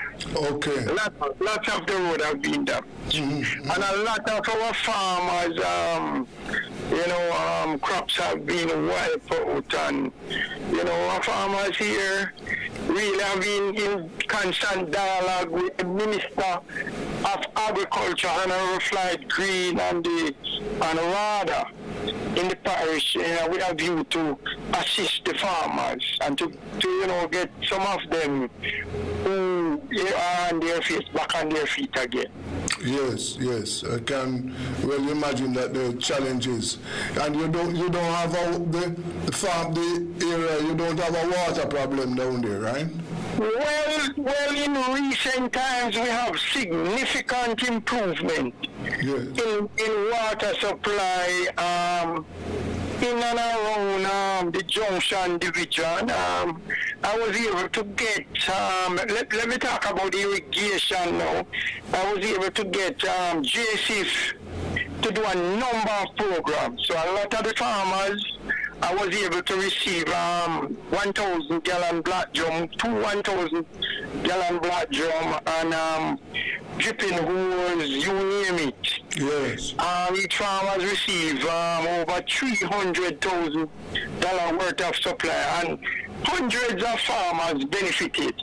Yes. Apart from that, the government of Jamaica, through the Right Honorable Andrew Holness and the Member of Parliament, Honorable Frank Witter, who is also the Minister of State in the Ministry of Agriculture, Fisheries and Mining, have been on stream a water project what we call Essex Valley Water System, and this project brings water into quite a large number of communities. Right. Not only in the Junction Division, but in the Myersville Division. Right. A number of communities have been benefited.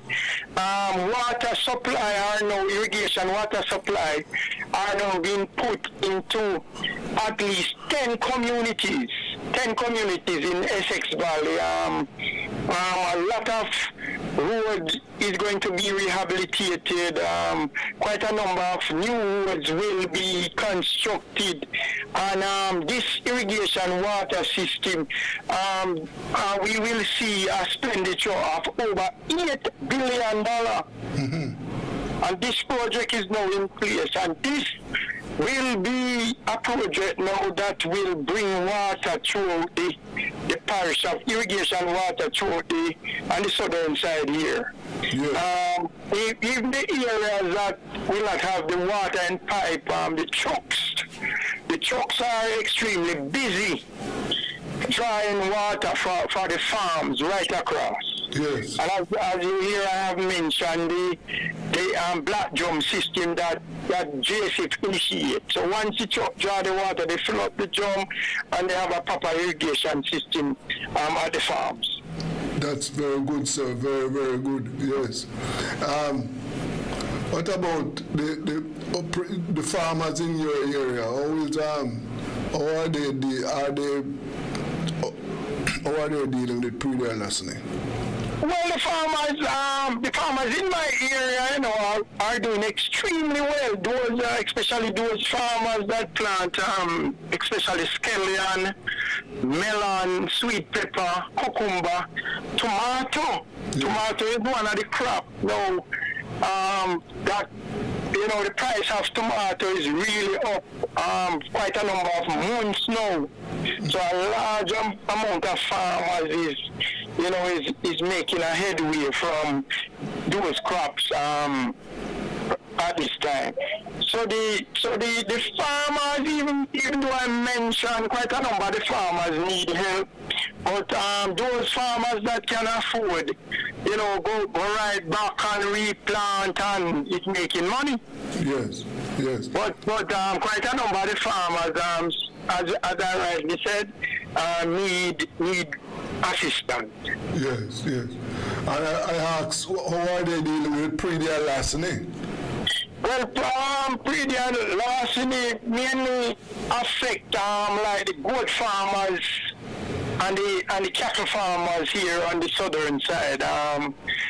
Since of lately, the predial larceny in terms of goat have been escalated. I've been in constant dialogue with the superintendent of police, who is putting some very serious measures in place for us to catch the culprit.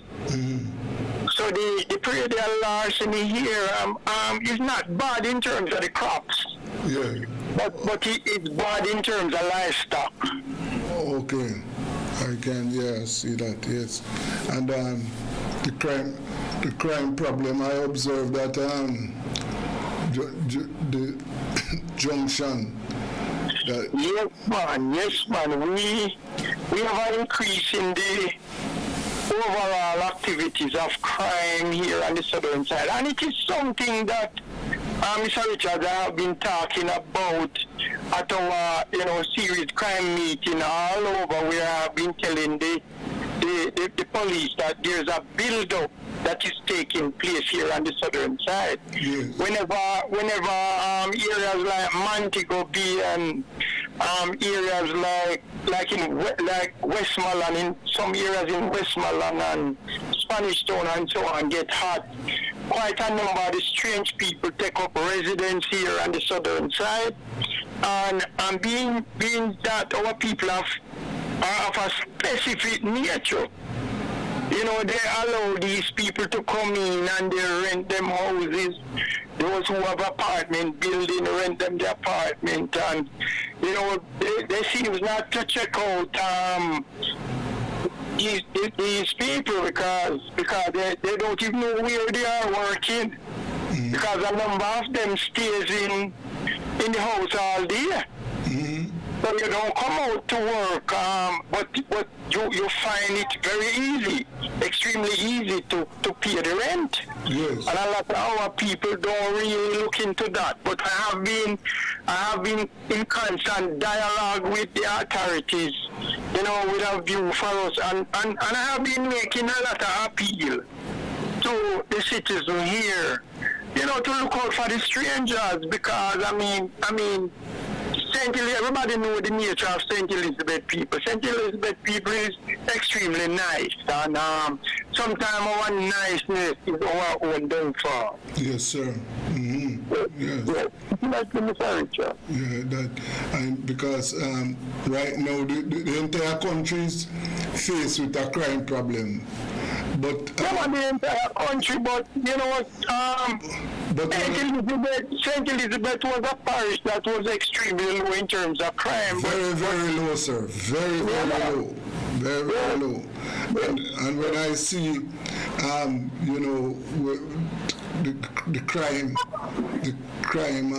the movements of crime in the parish, I am alarmed, because I know that parish for decades has been a virtually crime-free parish.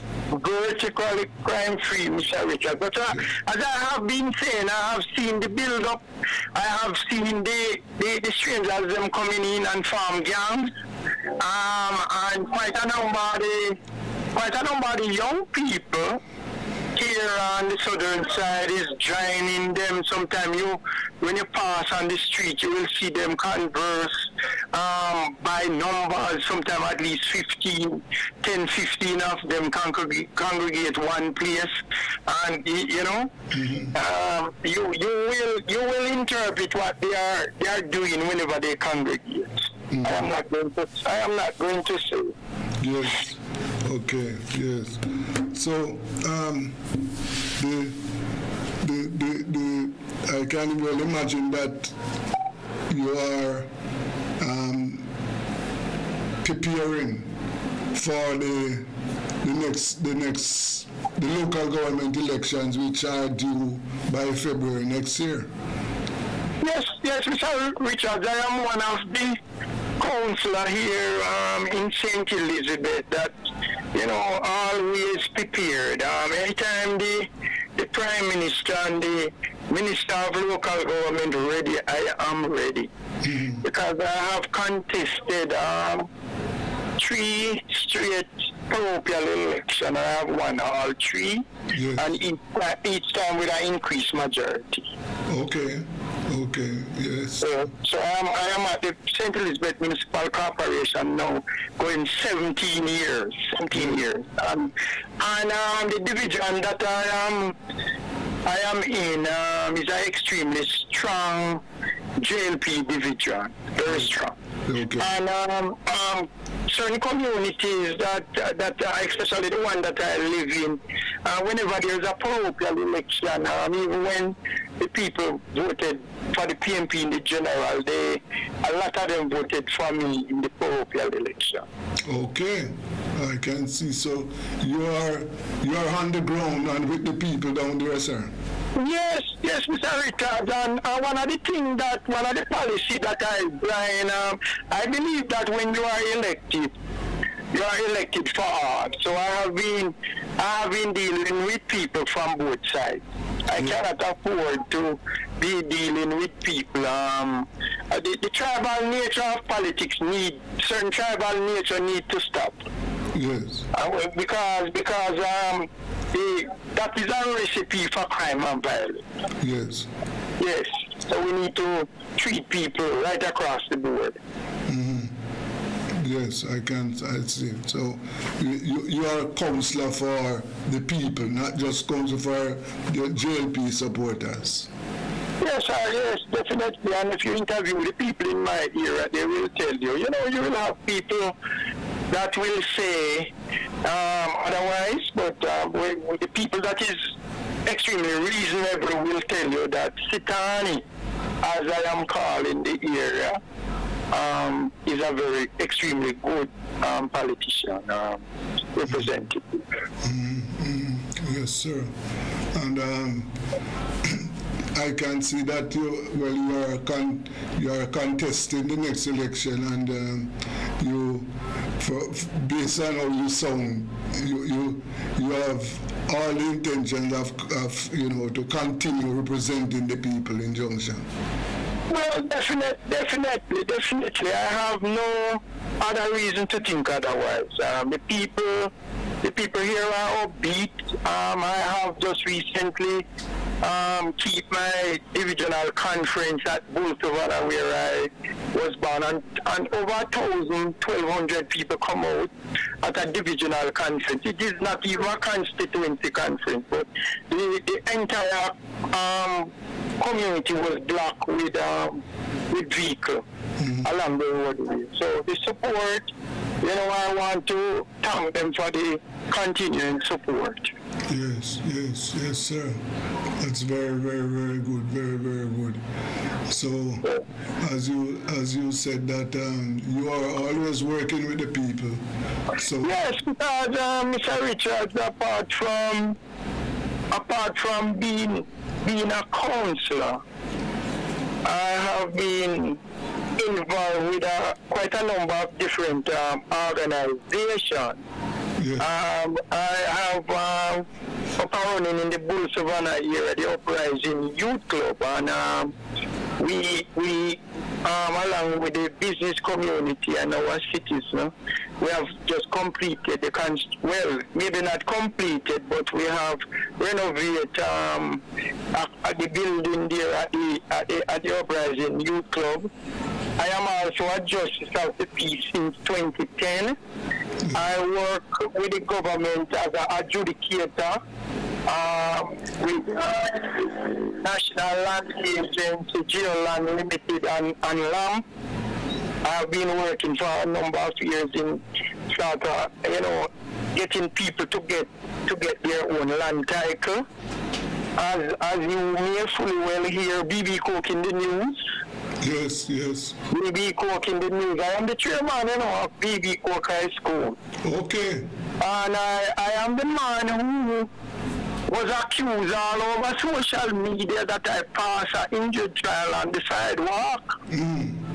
And that is, Mr. Richard, that is extremely untrue. I think that is a political propaganda. Yes. You know, I could never, ever see an injured child and pass that child. Yes. So I am the chairman of that institution since 2016.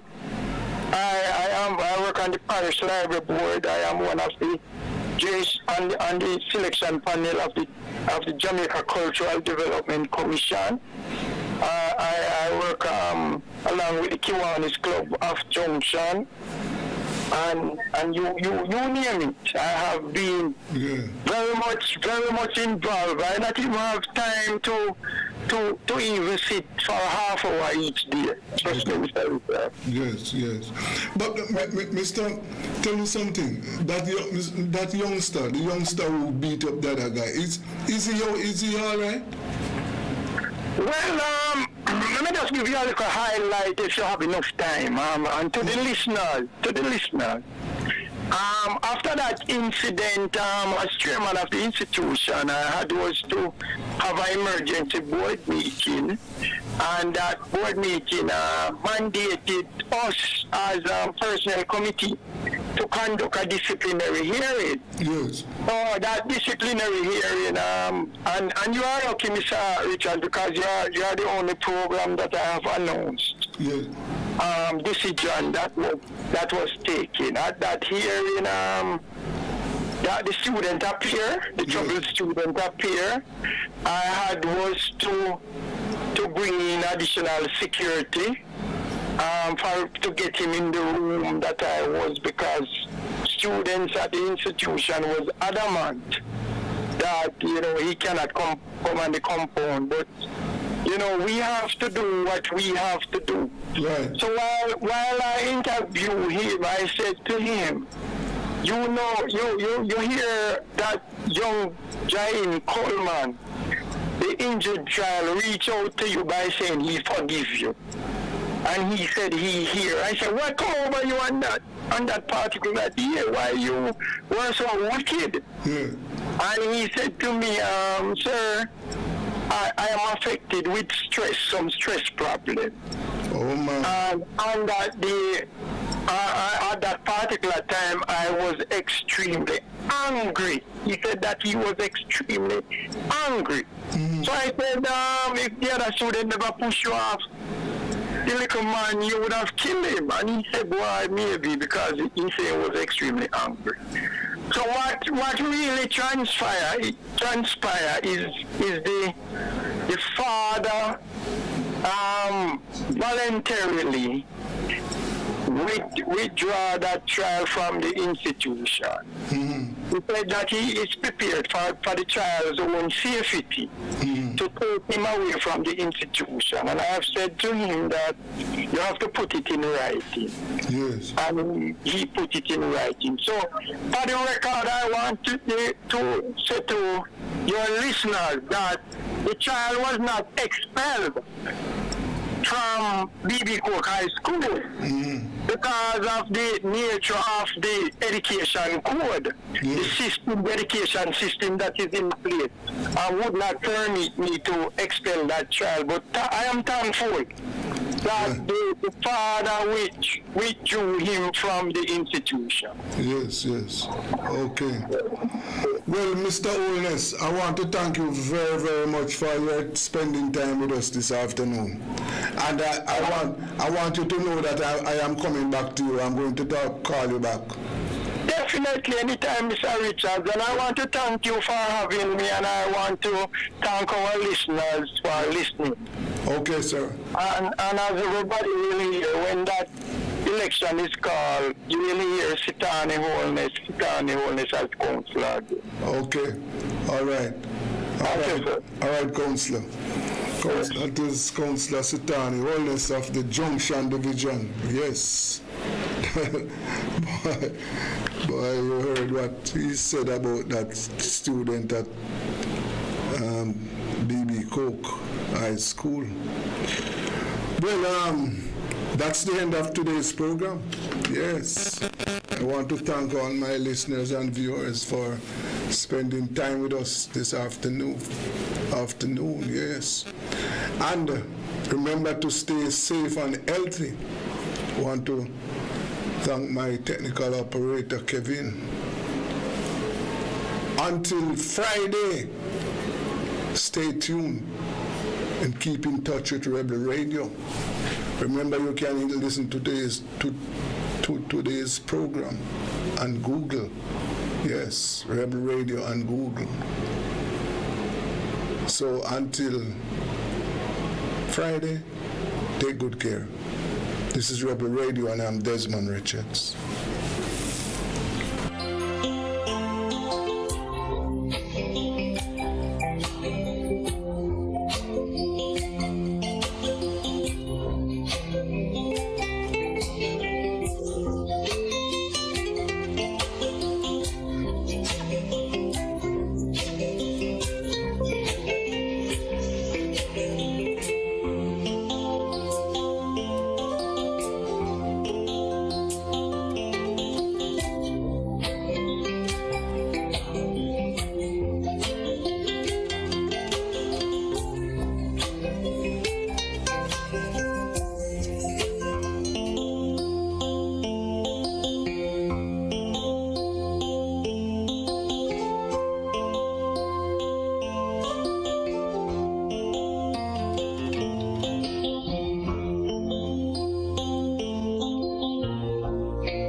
It's the Everybody Sale at New Budget Supplies. Do-it-yourself professionals and contractors. This is the sale for you. Lumber, steel, dress and form ply, water tanks, pumps, PVC pipes and fittings, toilets, bathtubs, vanities and basins, windows, paint, doors, floor and wall tiles, thin sets and grout. Up to 20% off selected items. 195 Hagleyburg Road. Telephone 923-4560. New Budget Supplies. Always the best prices.